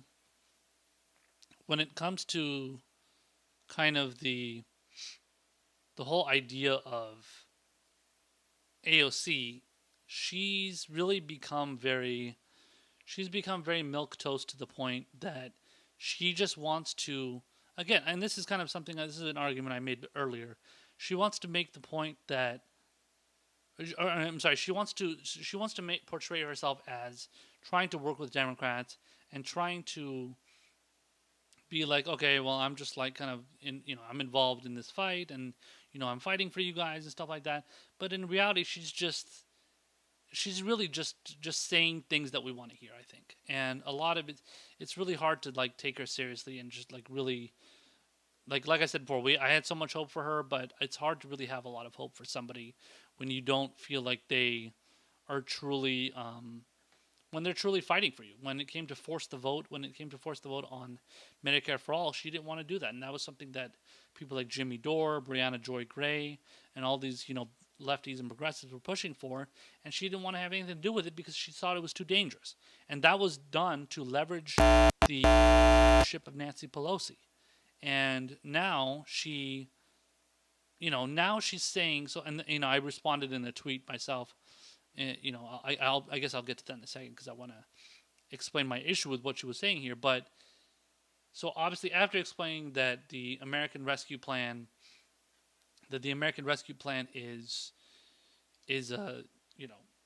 doesn't have student loan debt cancellation, she says it's go time for you, referring to leftists who say, who she says need to mobilize and organize to create political pressure. So already she's not. I mean, I don't know if she doesn't truly, but like how does she not get the fact that we were doing that when it came to force the vote? We were already doing that back then. We've been doing it for all this time. When Bernie was running, when she was running initially, when she initially came into office, in her first term, because she's in her second term now, and we constantly were organizing, we were constantly mobilizing, we were pushing for all these different kind of things. Now she's trying to claim like, oh well, now I'm trying to push you and more motivate you to do this because I think it's the right thing. Well, we were already doing it, so we don't need you to tell us that we need to do something that we were already doing. So it doesn't make a lot of sense why she's putting this message out there. It just seems like a lot of faux aggressive, kind of motivation when we've already been on that. We've already been on that kick. So I don't know what she's trying to get to here. But honestly, it just looks like she's trying to redeem herself after force the vote when she got a lot of pushback from lefties for that, for sure. So she also claims that progressives are looking out for you, seemingly referring to legislators in Congress who are advocating for policies that the left wants, and that this, quote, paves the way to fight for those policies in the future. Again, we were already fighting for those policies. So we've already been fighting for Medicare for all. We've already been fighting for student loan debt cancellation. We've already been fighting for, ending the wars. We've already been fighting for Medicare for all. This, universal health care. We've been doing all this. So I don't understand. Again, I don't understand what she's getting to. It doesn't.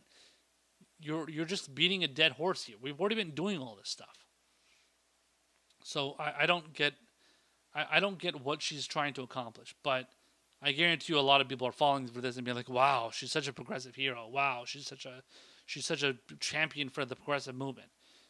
bro, we've already been doing all these things you've been talking about. So, I mean, yeah, you're just no, seriously, you're just beating a dead horse, and you're just trying to pretend like you're on our side when you're really not. So it gets worse. So she proclaims that this is the benefit of electing a movement, quote, electing a movement, bringing up the squad, which consists of herself and Ilhan Omar, Rashida Tlaib, as well as newly elected members like Cori Bush and Jamal Bowman. And I think Mondaire Jones, another one that's on that list too, when it comes to the squad. So she's just I mean, in that at least as far as that part goes, she's just advocating for more, for us pushing. I'm sorry, for us, so as voters, so as progressives and as voters, to elect more people like her and more people like all these different people that I mentioned, all the members of the squad. So basically, just more people get involved in the political democratic process, and I don't mean democratic as far as party. I'm talking about democratic as far as democracy. And if anybody has been following elections for the last, I don't know how long now. I mean, certainly 20 years, 10 years, 20 years, we don't have a democracy. Our democracy is is controlled by the corporate establishment because it's the rich that are buying the system, the rich that are dictating how the system works. Now, to be fair to people like AOC, like Ilhan Omar, like Rashida Tlaib, all these people, they're not corporate financed candidates. All the other members of Congress are. They are not. So I want to make that clear. But this is an argument that Jimmy Dore has made. If you are not corporate financed, but you're still going out and supporting corporate candidates, aka Joe Biden, Kamala Harris, Nancy Pelosi, who obviously AOC, Cori Bush, Tlaib, Ilhan Omar voted for, they also supported Biden. They said Biden is the candidate. This is the person you should be supporting. Blah blah blah. It's not enough to be free of corporate finance. I get it. That's a good thing. But that only goes so far. That should be a duh. That should be like an of course. Of course you're not gonna be financed by big corporations and corporate donors and rich donors and stuff. Yeah, okay, great, wonderful. Like that should be the standard, right? But that should be like that. That should be a very low standard. Actually, we should go higher than that. That should not be that should be a very low. That's a very low bar. We need to be going even higher than that. So we should not be supporting corporatist candidates like I said, Joe Biden, Kamala Harris, Nancy Pelosi for Speaker, all that stuff. Let alone all the members of Congress that are already there and bought out by the establishment, by corporate donors, but being a non-corporate funded candidate or politician, supporting corporatist members of Congress or whatever, and presidents, let alone their corporatist policies. What good are you if that's the case? Because, okay, so you're not corporate finance, but you're going on supporting all of the policies of the corporate finance people, corporate finance politicians. That makes no sense. That doesn't help anybody. So, that's one thing that I don't even understand. I don't get how they don't see that. They think they're like, oh yeah, we're not financed by corporations, we're not financed by big money. But then you're going on supporting all the policies of the politicians. So I'm sorry, the politicians who support the policies that are corporatist, right? So it doesn't make any difference. It's the same exact thing. It's like a wolf in sheep's clothing. That's how I see it, at least. So and then she touts the benefit of expanding the squad. And with only 4 members, there's only so much they can do, and so many amendments they can introduce. Yeah, okay. So again, she's promoting us to get involved in this so-called democratic system, when in reality it's a very broken system, and it's a very corporate system. And even if you're not one of the candidates one of the politicians that's part of that system, in the sense that you're not taking part in it, you're still part of it. And then you still want to get us involved so that we can go and keep electing more members of Congress that are not corporate funded, but that will give in to the corporatist, to their corporatist leaders like Nancy Pelosi, like Chuck Schumer, and the like. So, yeah, that's unacceptable. I'm sorry. You can be as grassroots funded as you want, but if you're funded by corporatist candidates, if you're backing corporatist candidates just because the Republican is so bad, that doesn't make you any better than them. I'm sorry. That's just the truth. And So she's pushing leftists to help elect more members to Congress and who are uncorrupted by big money and donating small dollar donations so more of them can get into office. And yeah, so that's just I already made that argument. It's ridiculous. It doesn't help anybody honestly in the long run. We'll see what it does in the long run. In the short term, it doesn't really do anything for us because you're just getting people into Congress and then they end up doing the same exact thing that we don't want them to do a lot of times. And then finally, she says that the more progressives that we get, the more progress we get. Even though when the vote for Nancy Pelosi as House Speaker came up, nobody in the squad, including Cori Bush and Jamal Bowman, still ended up voting for her without pushing for any kind of policy concessions. And remember, when Joe Biden was initially was elected and they were still counting the votes and stuff, everybody in I think it was maybe even before he won, all these different progressives, they were talking about, what was it, committees or what was it? They were talking about some sort of not committees, but like some sort of groups and things that you put together, you get a bunch of people together and you recommend policies that Joe Biden should advocate for or make or at least attempt to make law to some extent. And I forgot what they called them. Well, anyway, whatever they were pushing for those kind of things, and that was their idea of getting concessions from Joe Biden, even though he hasn't done any of those things. So I guarantee you, a lot of those policies were $15 minimum wage. A lot of them were, Medicare for all and ending the wars and student loan debt cancellation and stuff like that and relief or whatever. Joe Biden hasn't done any of that stuff. All he's done is given us a one-time stimulus check and then some child tax credits and unemployment benefits that are $300, even though it was initially at one point it was $600 in unemployment benefits. Then it got knocked down to $400, and then it got down to $300. So and then means testing all these different things, and it's just oh my god, typical corporate Democrat policies that we cannot stand. Even though you claim that these committees or groups or whatever the hell you put together to push Joe Biden to the left, which I always see people I always see my leftist friends on Twitter and stuff. How's pushing Joe Biden left going? Yeah, it's because it's not going good at all. It's terrible.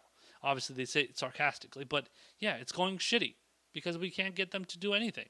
We can't get Joe Biden to anything that we want because nobody has the backbone to truly stand up to him because they're not leaders. They're followers. They're afraid of Joe Biden.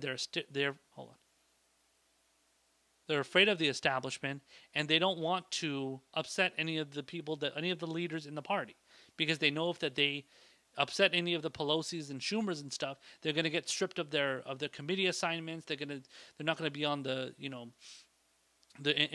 any powerful positions and stuff. So basically, the Democratic leadership is going to basically get back at them for daring to stand up to them and not take their shit anymore. And this was something that I thought AOC was going to do. I thought the squad was going to do this. But honestly, they only really did it, I would say only within the first couple, I would say the first year, maybe year and a half, maybe 2 years at most. So maybe just that first term.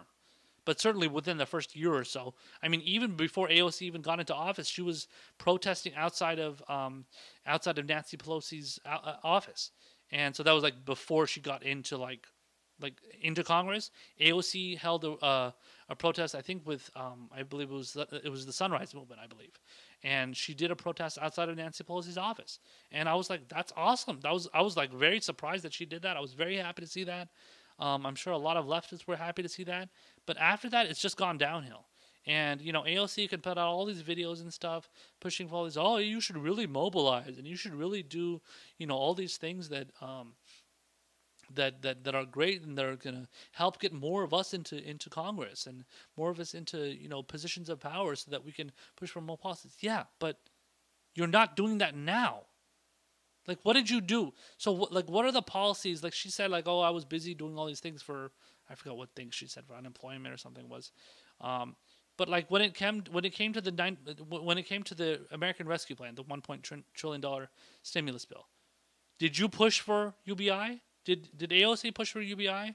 Did AOC push for any kind of healthcare expanding of any kind of healthcare benefits, Medicare for all, anything? Did she do any of that? Did she push for canceling student loan debt? Did she push for anything on climate change? Anything? I mean, I didn't hear it. Certainly, if she was doing it, I didn't hear about it. If she was doing it, I would have known about it because I follow in the in the most leftist of leftist circles. I know what all these people are doing. I see what goes on Twitter. I see what people are talking about. It's all on Twitter. It all goes through the grapevine one way or another. I didn't hear about her doing any of these things. And again, if you're pushing for, so if you push for these policies and you advocate for them and you want them, that's one thing. But fighting for them is truly the big thing. And people like her are not doing that. They don't do that. They don't know how to do that because they're not fighters. Now, or at least a lot of us were hoping that Nina Turner would be one of those fighters that would get in there and do those things. But I don't even know if Nina Turner is going to be able to do that. It's possible. I mean, it's possible she does. I don't know. Again, see, this is the thing. Like I said at the beginning of the segment, I told you guys I had a lot of hope. Speaking for myself, I'm sure a lot of other lefties that I know, were of the same opinion. But when AOC got in there, we had a lot of hope that she was going to be like the next big thing. And I think a lot of people are hoping that same thing that they're hoping that same thing to happen with Nina Turner. And I don't think that's going to happen. And Nina Turner did an interview a couple weeks ago where she said that, when she was asked on, force the vote and are you going to hold certain politicians accountable for not doing the things that that they want their constituents to do, she basically balked on that. She basically balked on it and said, well, no, you can't do that. You don't want to alienate this person and throw this person aside and then, upset them, or not upset them, but I mean, like, kind of, basically the whole point of like, don't alienate, don't, count them out just because they don't want you, because they don't want to do this one thing. Yeah, but this one thing is really, really big. So it's a really big deal. And it's not something small. It's a big deal to want to get Medicare for all. It's a big thing to want to get student debt relief. It's a big thing to get whatever, ending the wars and all these different things, $50 minimum wage, living wage, whatever. So you have to be able to hold people accountable. There was Kyle Klinsky of Secular talked about this, but he covered a segment that Kashama Sawant, who's actually a real socialist, running under the socialist label. I think it's Socialist Alternative Party or something, and she is a member of this. I think the City of Seattle Council member or something, or Washington Council member, yeah, something like that. So she's one of the politicians in the state of Washington, very low level, but she's like obviously very well loved in the progressive lefty community, and she was going out there. She was on the Bad Faith podcast with Brianna Joy Gray and Virgil Texas, and yeah, Kyle Klinsky covered this. But she went on that show, and they were having a conversation about AOC and everybody and all these different members of the squad, pushing for the policies and fighting for the policies they should be, let alone fighting the Democratic Party. And she said you have to learn and you have to know that you have to go into battle with the Democratic Party.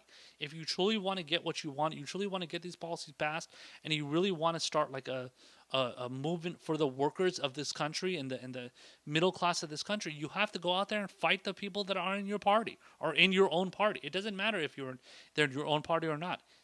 If they don't agree with you on the policies, they don't agree with you, period. And that's the truth. And the more we go through this process, the more we go through all this stuff, the less confidence I have in the party, the two-party system. I mean, I'm already hating the two-party system as it is. But after AOC and the squad got in there, I had like a little bit of hope. I was like, okay, maybe we'll be able to get somewhere with that. But even with that, unfortunately, we couldn't get anywhere. And it was very, very disheartening because I thought that was going to be the next. I thought, like I said before, I thought she was the next big hope, the next great hope, whatever. And she was really going to get us over that hump. And we still haven't been able to do it, even with the squad. No matter how much expanding of the squad is going to happen or has happened, for now we're stuck. And for now, there is nowhere that we're going to be getting when it comes to any kind of future candidate that's running in 2020. As far as I know, for now, I mean, we're still a long ways away from 2024. I'm sorry, 2024. But I mean, it doesn't matter because, well, we'll see what happens. I don't know if Joe Biden's going to run, if he's going to make it by then. He claimed after he won, or around the time that he was that the election was happening, he said he was like kind of hinting that he was only going to be a one-term president. But it doesn't matter because Kamala Harris wants to run anyway. So the question is there going to be a Democrat out there or whoever that's going to challenge Kamala Harris, because she's the next big thing in the Democratic Party. She didn't even get one single fucking delegate in the primary.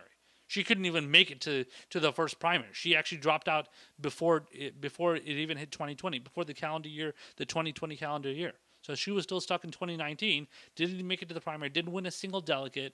She probably wouldn't have even won California, which ended up being won by Bernie Sanders because of the big Latino vote. The Latino vote was really big here in California, where I live, and yeah, but that's a large part of the reason why Bernie Sanders won, and that was also a large reason why he had a shot at Texas too, by the way, because of the Latino vote, but yeah. So Kamala Harris is not a candidate, honestly, that should be taken seriously by anybody. But the media, the Democratic Party, all these people, they're going to breed her. They're going to train her as much as possible and make her as big as they can so that she can be the next big thing. And there was other times where Joe Biden was talking about in interviews and stuff. This was when he was, I think also when he was running during the general, right before the general. He's like, the future of our party is Kamala Harris, and people like Kamala Harris and Pete Buttigieg, and I don't know, he probably threw in a couple, Cory Booker or whatever, threw a couple more people in there as well. But he was basically saying that, like, yeah, all these young politicians, not me, not some old white guy like me, yeah, I'm not the future of the party because I'm going to be fucking dying off soon, let alone with my dementia and fucking Alzheimer's or whatever the fuck I have. If you watch Joe Biden these days, he doesn't sound very coherent at all, let alone during the primary. But he was pushing the idea that, yeah, like all these younger members, they're going to be the ones that are going to be leading us into the future. And, so, he thinks that all we need, the Democrats need, is just young members representing us, or young people pushing for that, kind of being that person in leading the party, pushing for basically the same policies that he's pushing for, not pushing for actual progressive policies. And that's the problem. And unfortunately, I don't see AOC or any of these people, being the types that can lead us into the future, at least for 2024. We'll see what happens with 2028 and further on after that. But in the short term, we don't have shit. We don't have nothing going into the next election, let alone with, like I said before, let alone with the midterm elections not looking too good either. So yeah, it's not really looking for good for a lot of us here. So you're gonna be witnessing a potential bloodbath in 2022.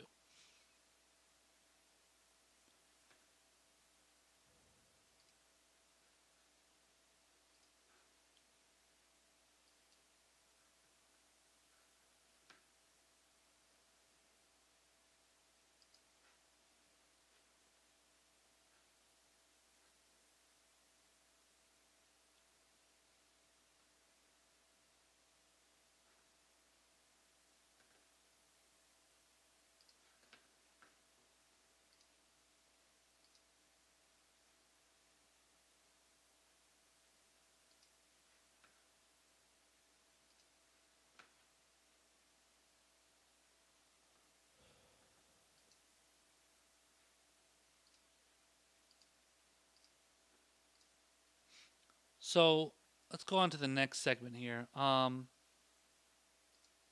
second.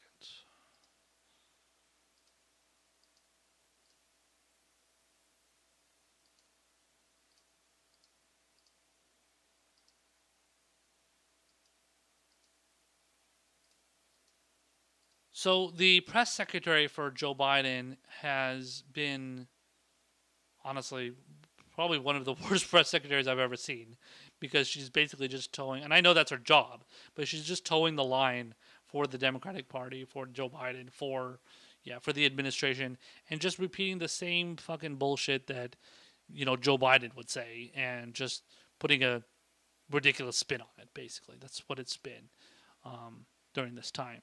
And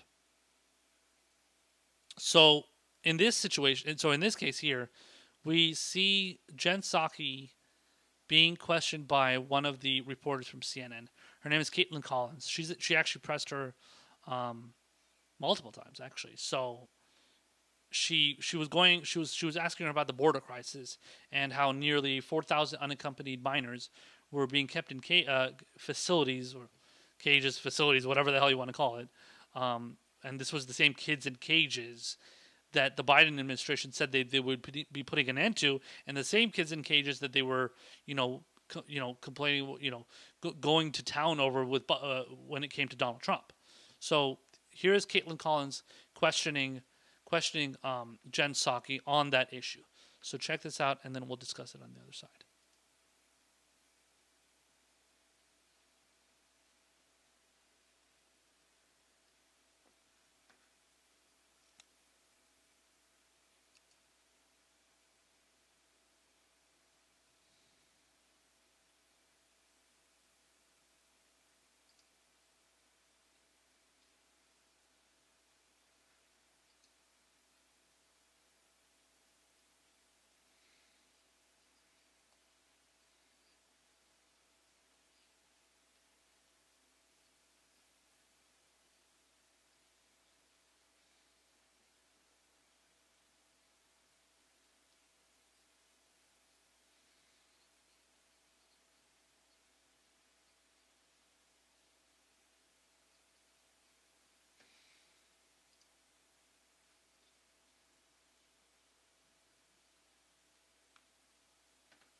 Okay.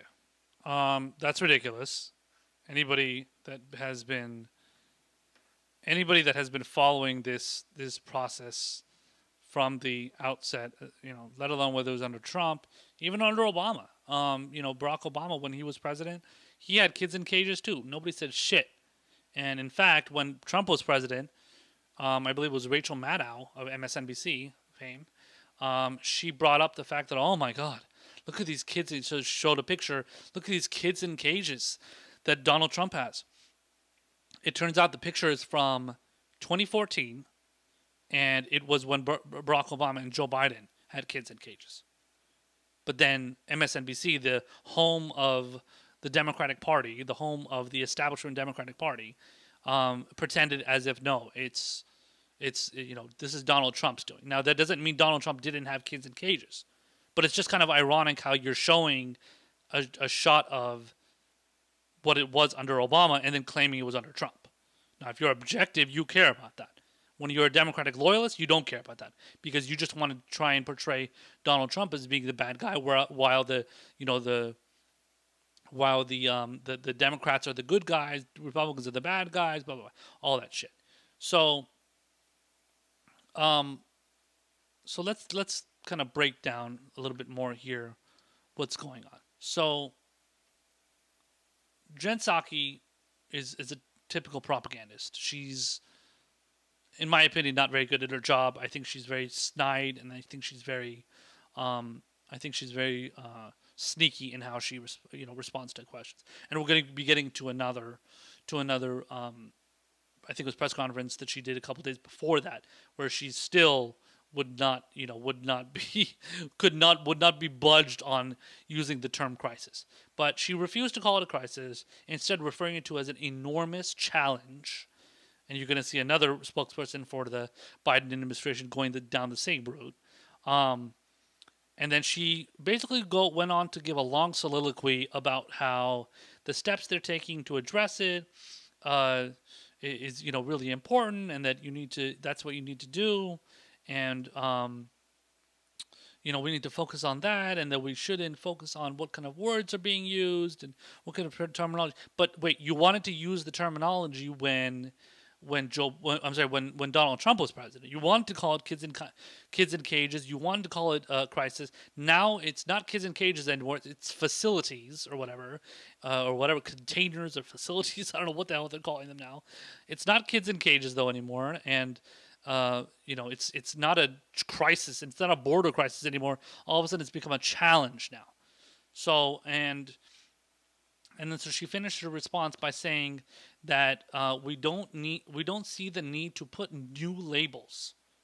But that's not a new label. I just told you. It was called kids in cages. It was called a crisis when Donald Trump was president. It's not a new label. It's the same exact label. Just use the same exact standard we're using the same exact standard that it was under Donald Trump. Again, I'm not a partisan.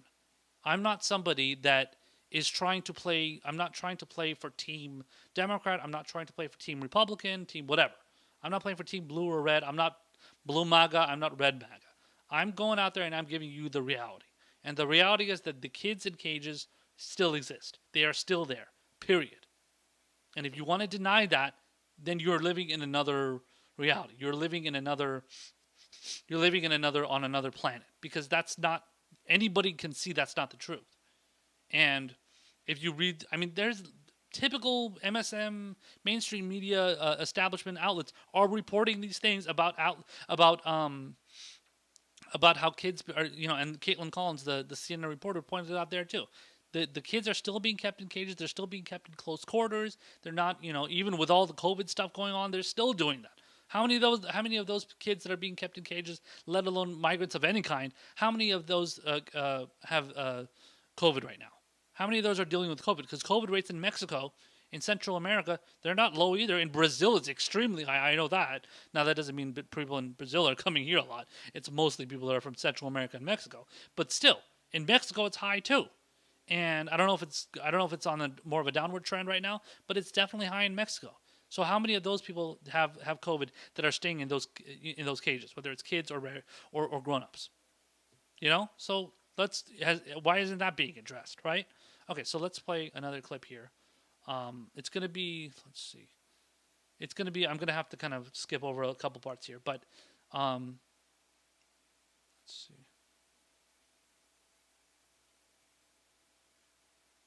Yeah. Here. Okay, so check this clip out. This is going to be Caitlin Collins again, and it's going to be another reporter after that, and then we'll see what they're saying here, and let's see Jen Psaki's shitty response once again.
Okay, so that's the end of the questioning from Caitlin Collins, and then response from Jen Psaki.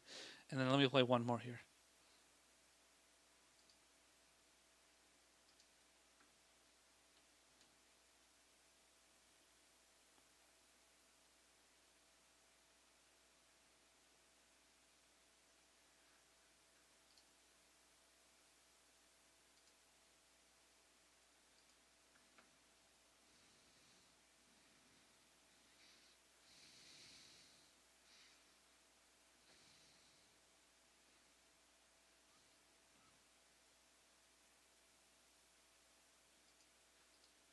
Okay, so again, as I stated before,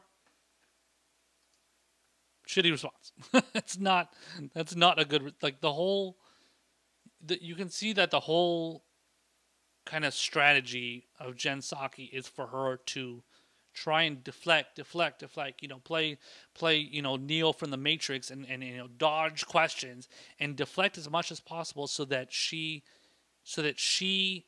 makes sure that people understand that, oh well, can't use the word crisis, can't make the crisis on the Mexican border look all that bad. Can't make the whatever migrant camps or facility, whatever the hell they want to call them, can't make them look that bad. They're not that crowded. No, don't worry. We're not doing this to little kids. They're just a little bit older kids.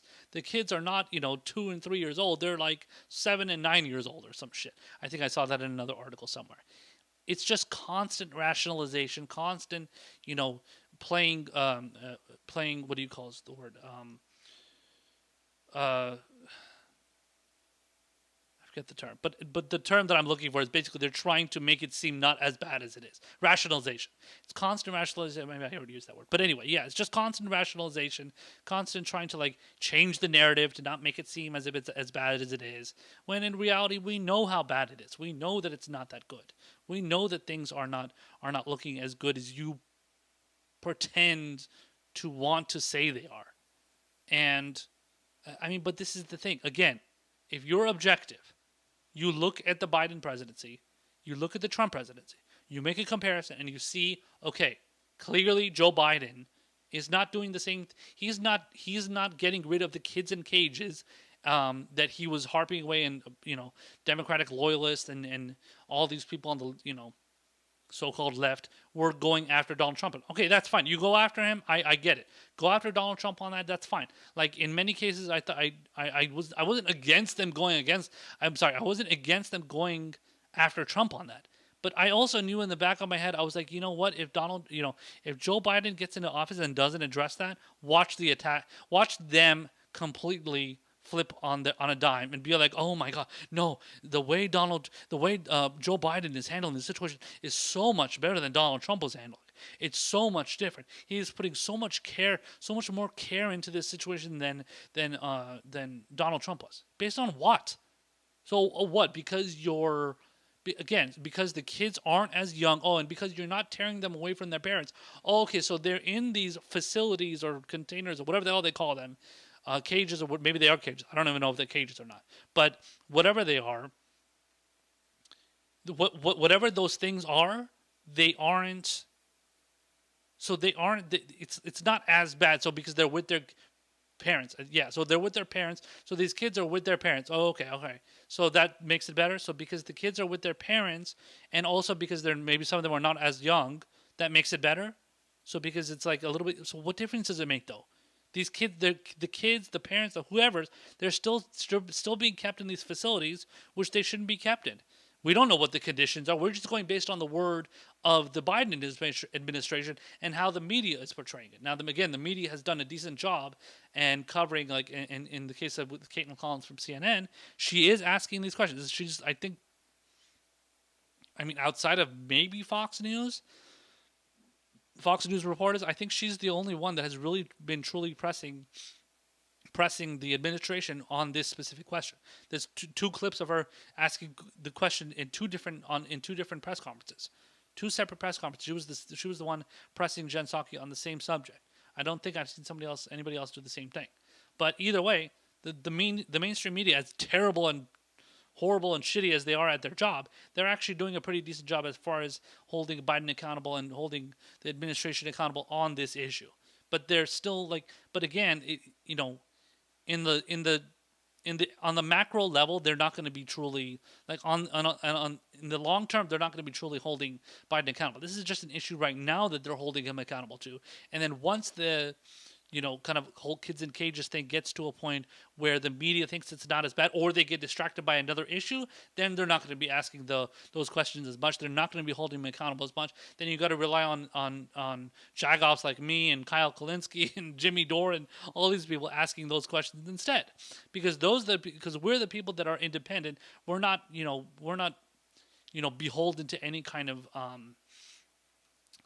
kind of corporate higher power, corporate overlord that is telling us what to cover and what not to cover, and what the narrative should be, and getting kind of talking points and memos and stuff like that. No, I do what I want to do, say what I want to say, and you can take it with however grain of salt you want.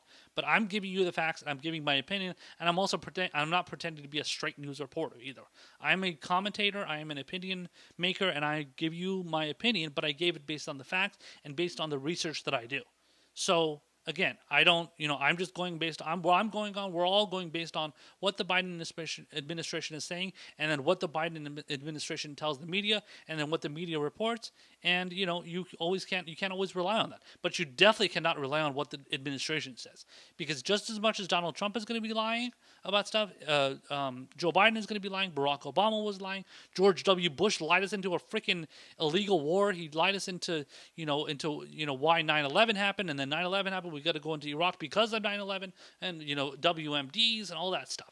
So it's all bullshit. You can't trust government with anything right now. You can't trust them to tell you the truth. You can't trust them to truly give you the unbridled, unmitigated truth. It's just not going to happen. And that's why you have to rely on outlets like myself and people on YouTube who are yelling into a freaking microphone.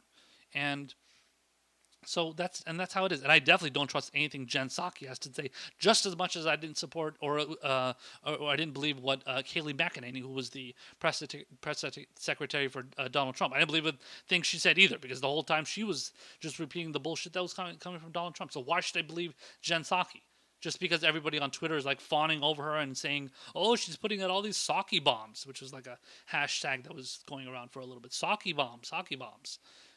So it's just, no, you're totally absurd, and I don't believe a single thing you have to say. Sorry. So I just want to play one more clip. This one is from, what's his name? Alejandro Mayorkas, and he is the Secretary of the Department of Homeland Security. And this is a very short clip. It's like a 13, 14-second clip here of him giving a statement regarding the kind of same issue, the whole kids in cages, kids in borders, whatever thing. So check this out, and then we'll see what I have to say after that.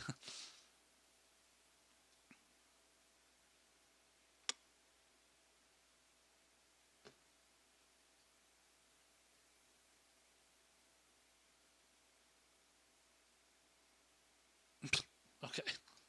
So, look at that. This is the thing with Democrats, man. All they care about is the optics. All they care about is what's the narrative. We have to make sure the narrative is good, that it doesn't make us look bad. So it doesn't matter what the actual policy is. If the policy sucks, then the policy sucks. Okay, we can deal with that. We can get over that. They don't give a shit about that, because they want to make sure. They just want to make sure that it doesn't make them look bad. It doesn't make them look like assholes. It doesn't make them look like unhumanitarian type, politicians or whatever, administration officials and stuff. So they just go on and say, no, it's not a crisis. Not a crisis. It's a challenge. It's a challenge. See, so this is the thing. And I guarantee you, Joe Biden and his people, his chief of staff, which is Ronald Klain, these people, they go around, his people, his apparatchiks go around and make sure to go tell everybody in the administration, everybody that works for Joe Biden, everybody that works under him, that is his servant, essentially. He makes sure to tell them, put out the same narrative, the same exact narrative. So don't call it a crisis, call it a challenge. Don't call it, kids in cages. Call it kids in facilities. Don't, don't call it, I don't know, a migrant border, migrant border issue. Call it I don't know, something else. Who knows? But that's what I'm saying. It's all about the talking points, and it's all about what's going to make it sound more palatable. What's going to make it sound more palatable for the people that are assessed, especially. I don't know about the people that are supporters. Yeah, 'cause they wouldn't care anyway. I was going to say the supporters of Joe Biden, but they don't give a shit. Whatever Joe Biden says, they're going to believe it anyway. But largely, it's going to be what is going to sound more palatable to, I guess, what they consider the independent voters and what they consider the media, too, because then the media is not going to press them as much on it. So the less the media presses them on it, the less the people that are, watching these press conferences or watching CBS or CNN or ABC or Fox News, whatever, MSNBC, whatever channel they're watching, as long as they can, take this information, take these statements in, take this information in, as long as it sounds good for those people, then it's okay. That's all it is. The news consumption, the consumers of the mainstream media news, as long as they're okay with it, it's okay. So, this is clearly the Biden administration wants to. They want to make sure that they can convince the American people that the border crisis isn't as bad as it was under Trump, because they are more decent and humanitarian, even when the MSM, who are corporatist and establishment as they are, even when they're portraying these situations as far as this migrant border crisis not being, it's obviously not going well. Even when they don't portray it well, the Biden administration still goes out there and still has to play damage control, still has to deflect, still has to, pretend like everything is, puppies and rainbows, and like we're all getting fucking unicorns, and nobody has to worry about anything. Everything's great, and everything's going to be good because, we don't have Donald Trump as president. So, but instead we have blue Trump, we have Democratic Trump. That's not a problem for them. They don't see that as a problem, and I don't know. This is the kind of stuff that happens though under these types of presidencies that are, well, unfortunately these days. When it comes to Democrats, obviously, with Republicans, when you were seeing Trump, anything that Trump did and the media called him out on, he just basically told them like, "Fuck you. I don't give a shit. I'm going to do what the fuck I want, and whatever you report is fake news. That's it. You don't agree with me, you don't want to, push my narrative, fuck off. I don't want to have anything to do with you. I'm never going to give you an interview. I'm not going to let you get away with it." When it comes to Biden, all they do is whine and bitch and moan, and then they also ask the media, they shame the media into covering things the way they want, but they do it in like this nice way that's like, because they're not Trump, they're going to make it sound like better, so it's not like bullying. But in reality, it really is bullying. And the media, let's be real, the media loves Democrats. The media loves the establishment Democrats. They love the way how decent and civil, and how they love to practice everything with decorum and civility. They love that compared to Trump, who's a dick. So they're okay with the fact that Biden is the way he is, as long as he's not Trump. And that's the way it is. And that's unfortunately the way that the media looks at these kind of situations. And it's really hard to take anything Biden and Jen Psaki and all these people have to say seriously when it's clear they're just following a specific narrative so that they can make everything seem good when it's not as bad, when it's not as good as or it's not any better than it was when it was under when we had Donald Trump.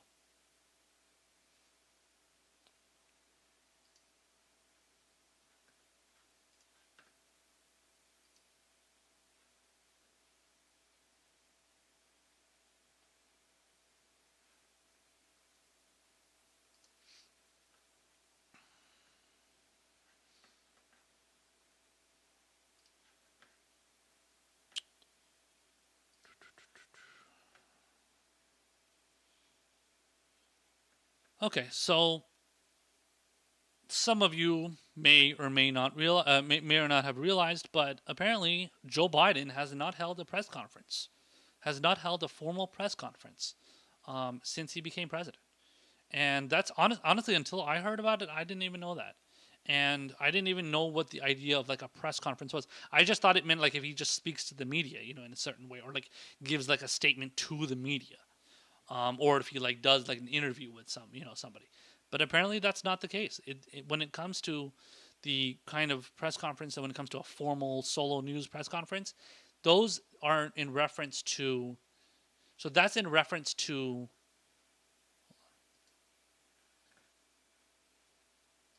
Sorry, those are in reference to the president going to the press briefing. So the same we just covered with Jen Psaki giving her her press briefings. The press briefing. This is the press briefing referring to that specific going into that press briefing room, and then giving a press conference there, and doing like answering questions for the media. Okay, what do you have to say, sir? Okay, next question, next one, that kind of thing. So but that's the thing. He hasn't done that yet, and apparently, halfway into it says. So let's just read some of the parts of the article here that goes into that. It's a pretty long article. I'm not going to go into it all of it, but the beginning is pretty. It just goes into the details here a little bit. He says, so the title says, Biden not yet holding a formal news conference raises accountability questions. He's gone longer without one than any president in the past 100 years. Halfway into his first 100 days, President Joe Biden has yet to hold a formal solo news conference, raising questions about accountability with the White House under increasing pressure to explain why. Even as the nation deals with multiple crises, a deadly pandemic, and the devastating economic fallout, Biden has gone longer without facing extended questions from reporters than any of his 15 predecessors over the past 100 years. The tough exchanges in such a setting can reveal much more to Americans about a president's thinking and test his explanations, as opposed to what so far have been Biden's brief answers. Often one-liner quips in the tightly controlled and often scripted events the White House has arranged to date. The contrast with former President Donald Trump has been especially striking, especially given Biden's repeated promises to Americans that he'd be straight, quote, straight and transparent. The previous record was set by President George W. Bush, who waited 33 days. That's not even, what is it?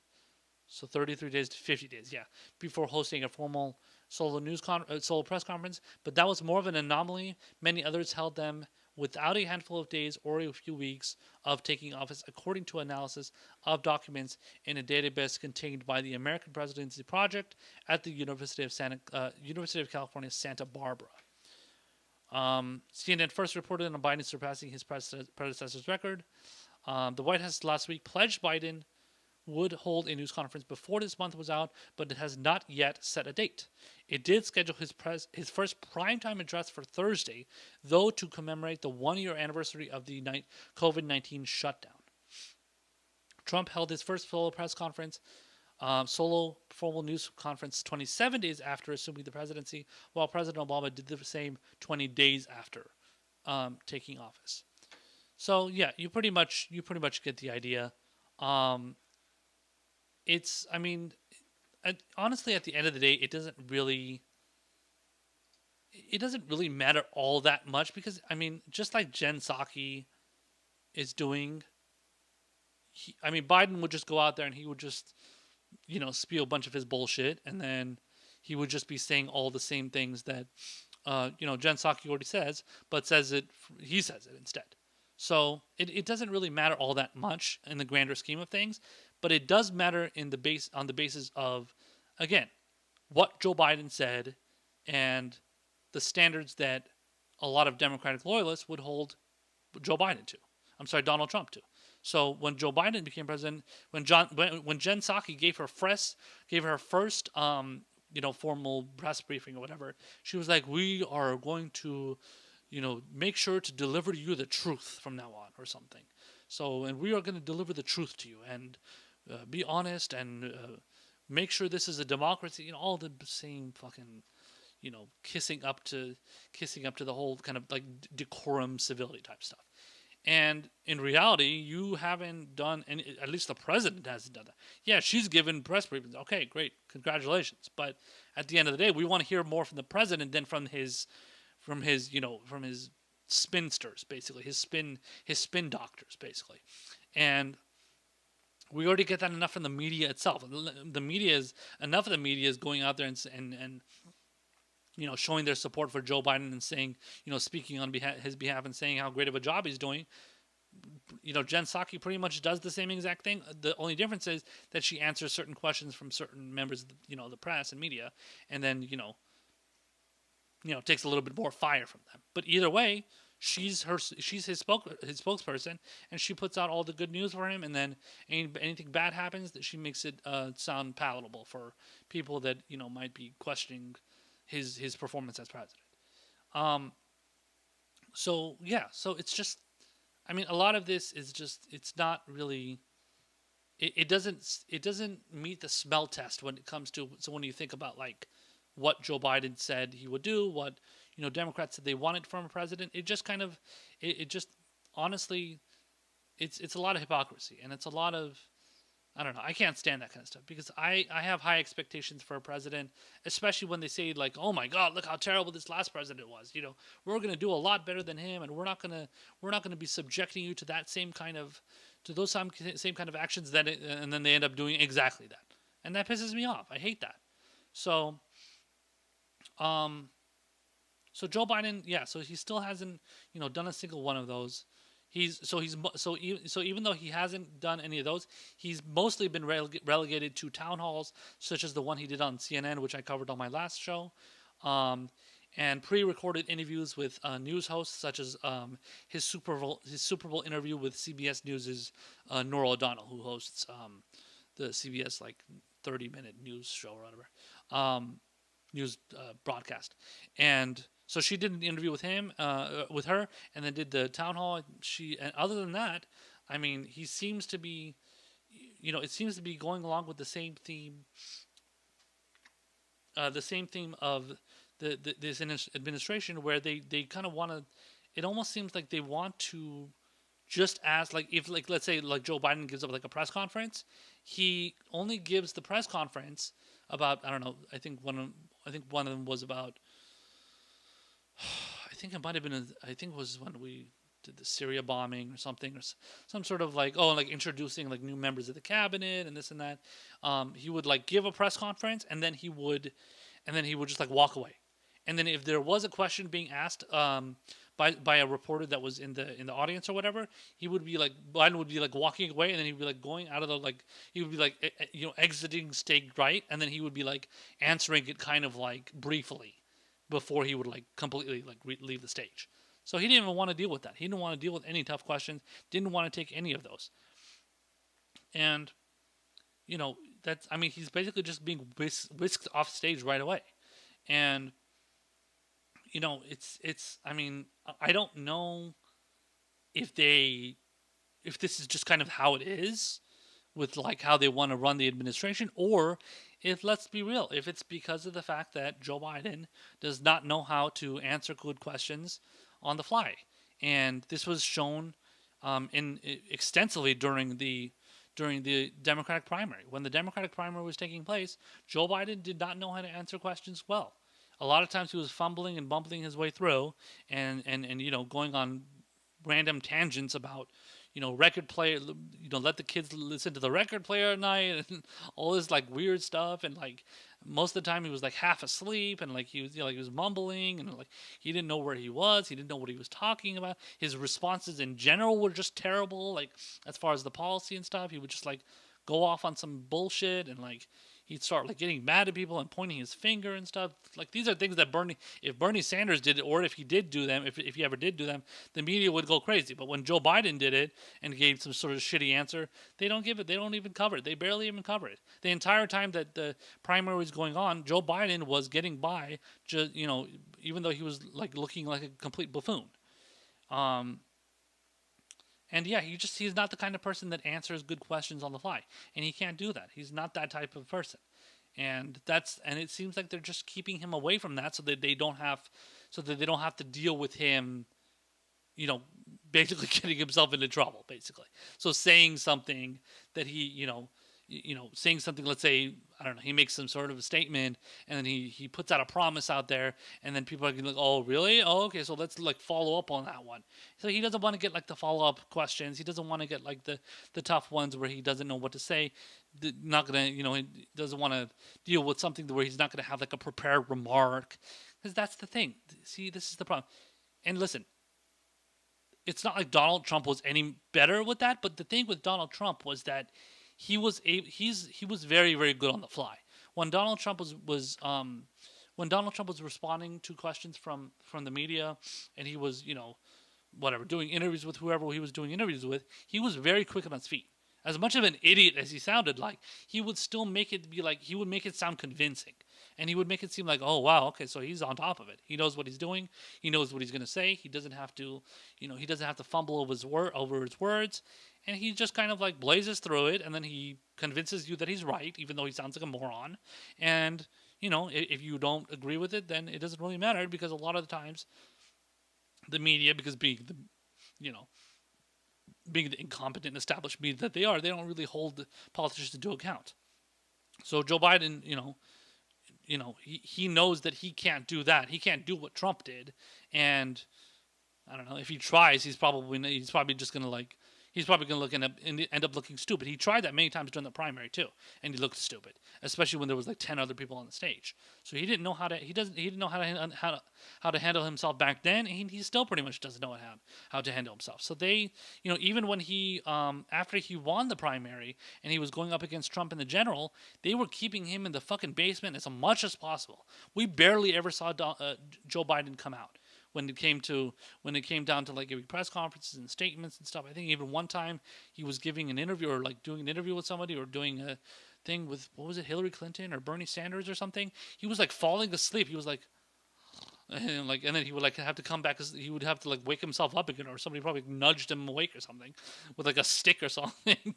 And yeah, so I mean, he's not, but Joe Biden is not all there. And this just goes back to the conversation about his possibly having dementia and his brain being broken, and not working very well. I mean, let's remember, Ronald Reagan, who we were speaking about earlier in the show, he ended up getting Alzheimer's, I think it was 6 or 7 years into his presidency. So he still had like a good year or two left, if not maybe a little more, where he was dealing with Alzheimer's, going through Alzheimer's, and he probably wasn't giving the most coherent of answers when it came to whatever the media was breaking up to him. And I don't know. I mean, I don't know how he got through it, but he did, obviously. So, and a lot of people loved him then, and still love him now too. A lot of the Republicans, still look at Ronald Reagan as being this, wonderful political figure. And one second.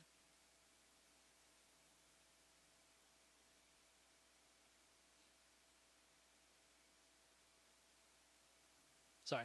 Anyway, got a little weird thing here, but yeah, so they still loved Ronald Reagan. They still got, and and honestly, that's the thing with Joe Biden now too. Joe Biden, no matter how much he screws up and looks like an idiot, the Democratic loyalists still love him, and they still ride and die with him. It's crazy. I don't even understand. I don't understand how he gets away with that. You would think, like, with all the dumbass answers he gave during the primary, let alone the dumbass answers he gives now and terrible policies he pushes for, you'd think, like, wow, this guy still has people that are still coming to bat for him. It's crazy. Let alone the fucking media. It's crazy. It's hard to believe. But they do that, man. That's what they do. That's the media, the corporatists, the Democrat establishment. They're always going to be ride or die for their guy. And it's really sad, especially since the fact that he has, Kamala Harris as his VP. They love her. They definitely love her, as we said earlier in the show. They love her. And they look at her as the next coming, the second coming, basically. And they're looking at Biden as the placeholder for now, and until Kamala Harris gets in there.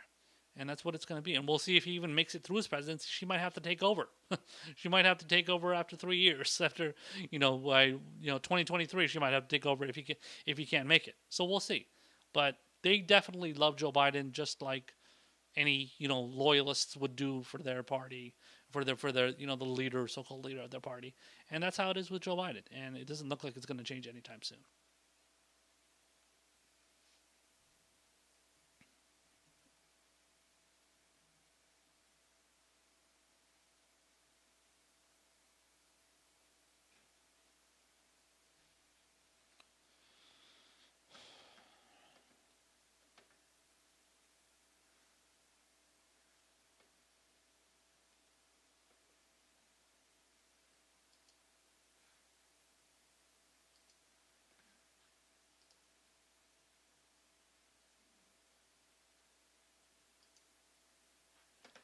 All right, so the last segment here, we're gonna cover some hilarious shit here.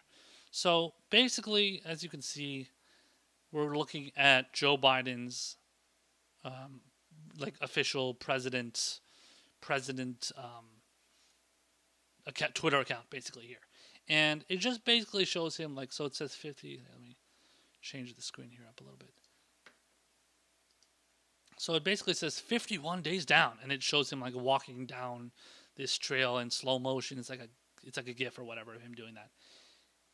This so this is just one of the many like Twitter tweets, or whatever, that Biden's account and Kamala Harris's account has been putting out, and it truly shows how pathetic and how terrible, and honestly beyond parody, their social media game is. It's unbelievable how bad they are, and it's really like I don't even know what they're like.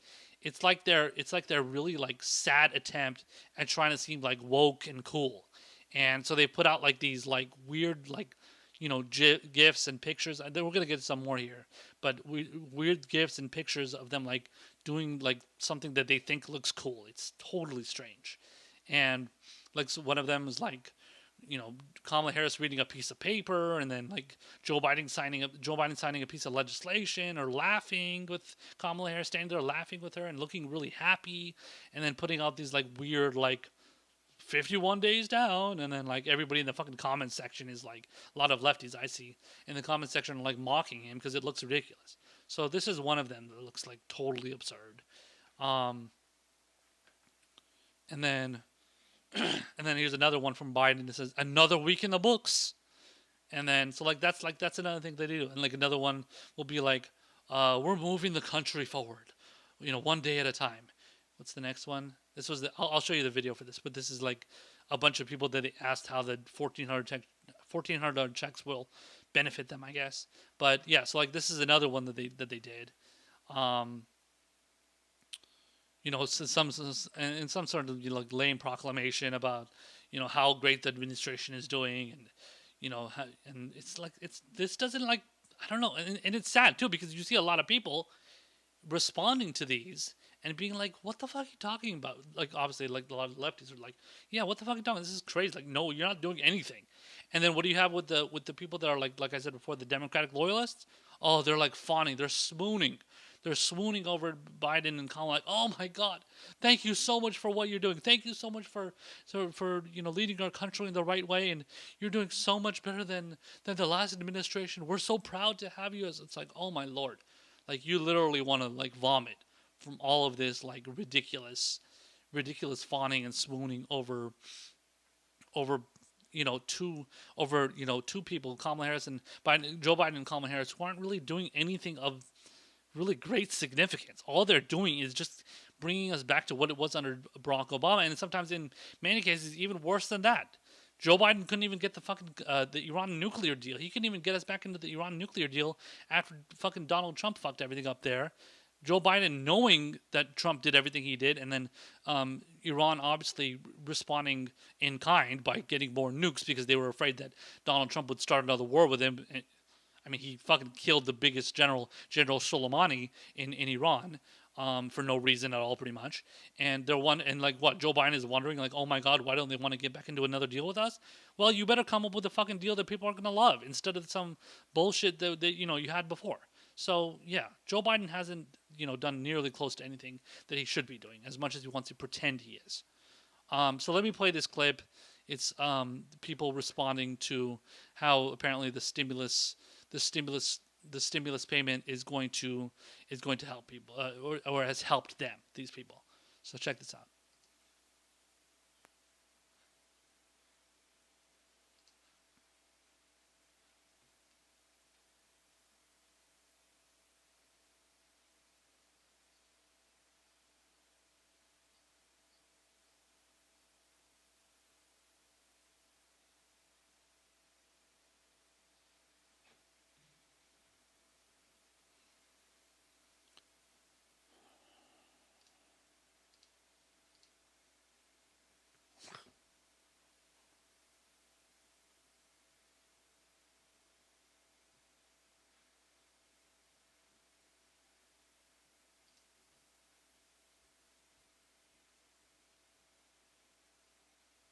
Oh my god.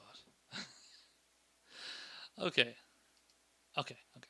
So listen, am I saying that the people, the American people, shouldn't get that money? Of course not. Of course we should get that money. We deserve to get something. The fact that we got anything is okay, I guess, but it's still not close to enough. And that's the whole point. The fact that we can't even get a decent amount that will, so continuously help people is bad enough. So these people are talking about, like, this guy's talking about, like, so I can drive my fucking car that has had a flat tire. That means he can't drive. He wants to spend, I don't know how much of his stimulus, how much of that stimulus, $1,400, how much of that he's going to spend on fixing his car that has a flat tire. Let's say if it spends all that money. Okay, so he uses all that money. How much does it cost to fix a flat tire? Let's just say hypothetically it costs him a bunch of money because there's, like, other problems wrong with the car, or, like, maybe he can't, like, he like, let's say his car is like that flat tire is not, like, the only problem he has. What if it costs him more than half that the stimulus check? That's $700. More than that, let alone, let's say, if it costs $1,400. You never know. But the point is that that's not enough. That's not enough for people that can truly get by, and for people to be talking about how much this is helping them. Yeah, it's going to help you, but this is a one-time payment. You're not getting another one at this point. Joe Biden has no plans to give you another payment. So stop acting like, oh my God, this $1,400 payment is so amazing and it's so great and it's going to do so much. Yeah, it's going to do so much for a month, not even a month. I mean, what do you think? You think that's going to pay one of your fucking rent payments? No. You know how much rent costs? The average rent payment in this country, I would say, probably costs around $1,000 at least. Now, it depends, obviously, where you live. If you live in fucking Wyoming or Idaho, it's going to be much cheaper than it is in New York and LA. Definitely, no doubt about it. Even in California, where I live, many parts of California, I'm sure the rent is much cheaper than where I live right now, where I live in LA. It's going to be much cheaper in other parts of California, for sure. But the average cost is not going to be very low. So acting like, oh my God, $1,400, it's going to help me for my, for paying for my rent, or it's going to help me for whatever, fixing my car and paying off my student loan debt. What? Do you know how much student loan debt we have in this country? Like, it's ridiculous, bro. Come on, helping me get through law school. Another one of them said, no, that's ridiculous.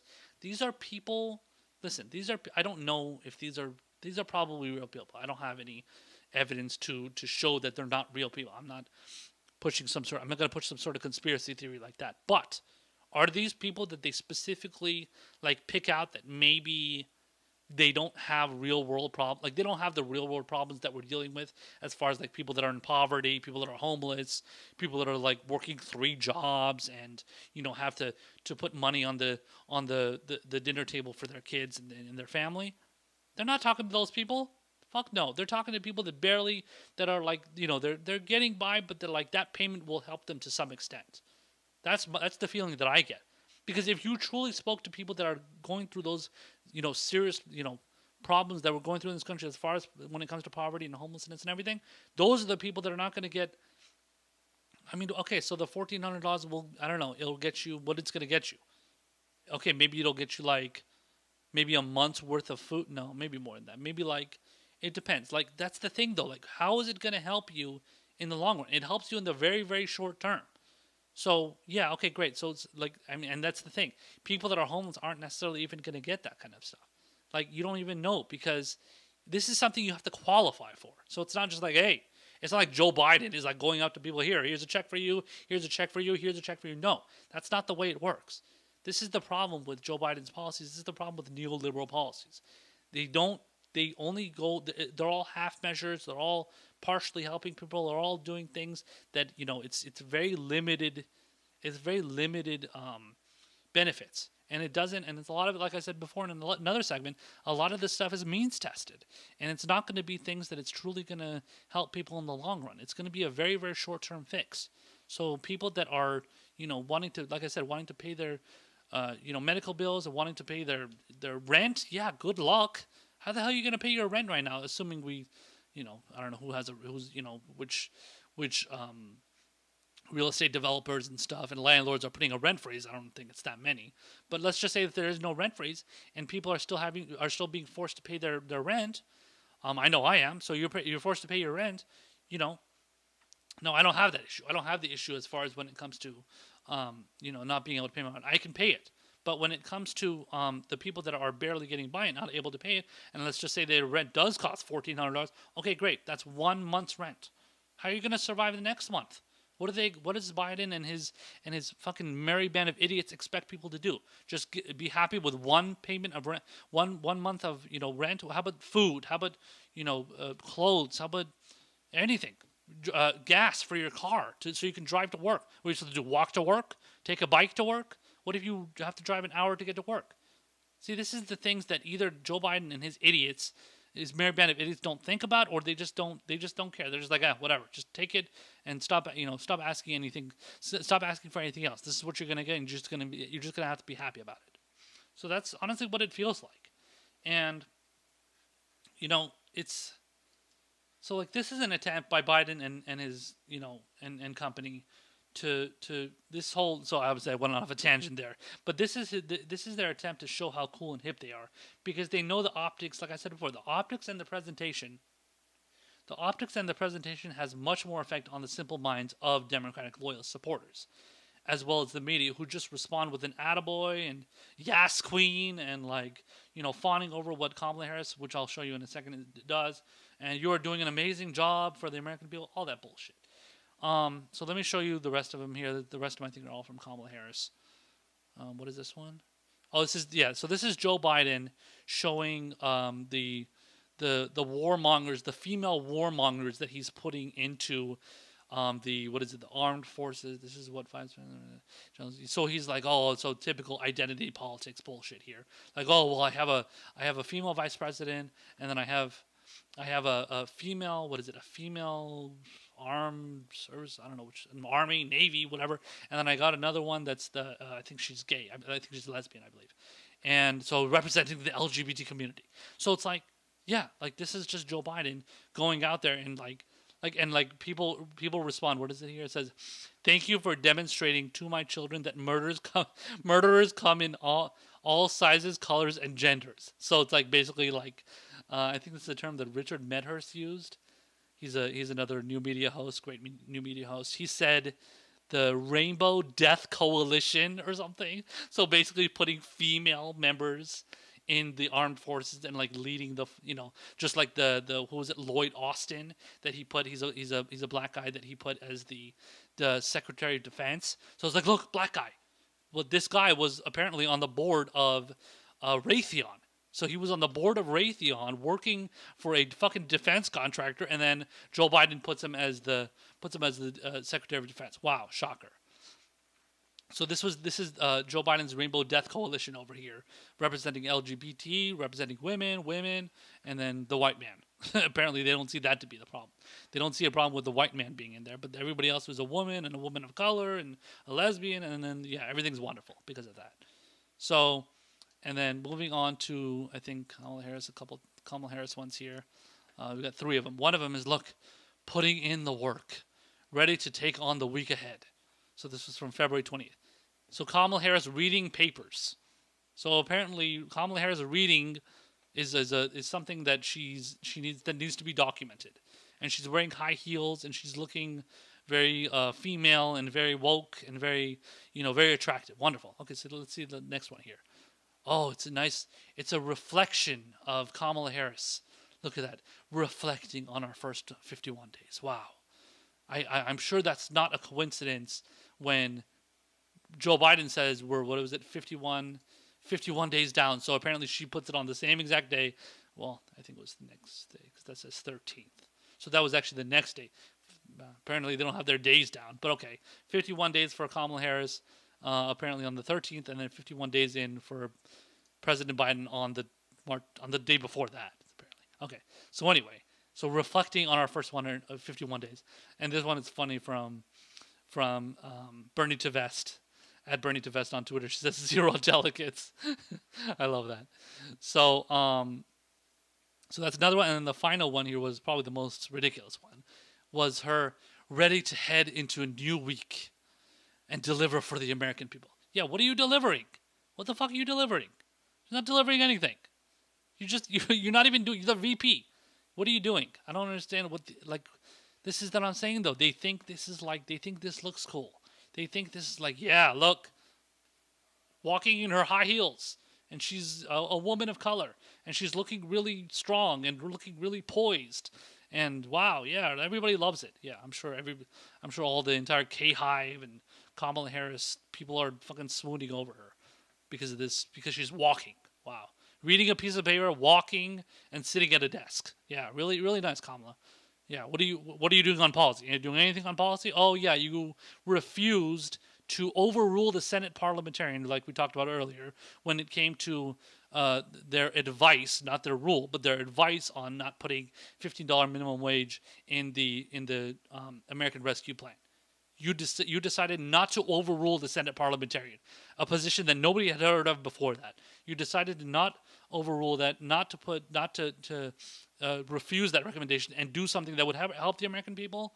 So what did you do? You just decided to ignore that advice, that, or at least the demands that we were making as the constituents, and decided to just do whatever your boss is telling you to do, basically.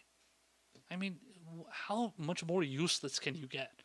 It's ridiculous, man. So I don't know.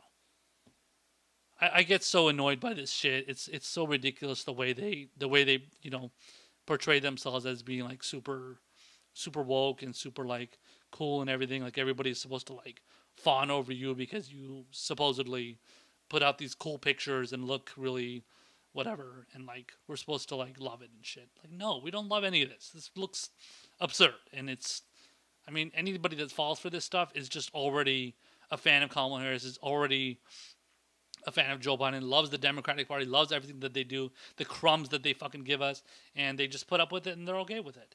And sadly, I hate to keep going back to the primary again and again, but this is the same exact thing that this is the same exact thing that they were doing in the primary. And a lot of it was just kind of identity politics, and like, oh, we're not going to do anything on policy. We're not going to make you any promises in that area. We're just going to do the things that's going to just, make us look good, of course. Like I said before, the optics, the presentation, the, making us look more civil and, following decorum, unlike President Trump. So that's what they think is the standard bearer for the presidency. Not policies that the people want. Just the crumbs that we give you, and then the nice, cool pictures on social media. That's basically all it is. All right, guys. So that's going to be the end of the show today. Thank you so much for watching. Thank you for joining us. Make sure to hit that subscribe button. Make sure to hit the little bell so you get a notification whenever we do a live stream or whenever I post a clip and everything. And hopefully expect to see you next time. All right, guys. Take care.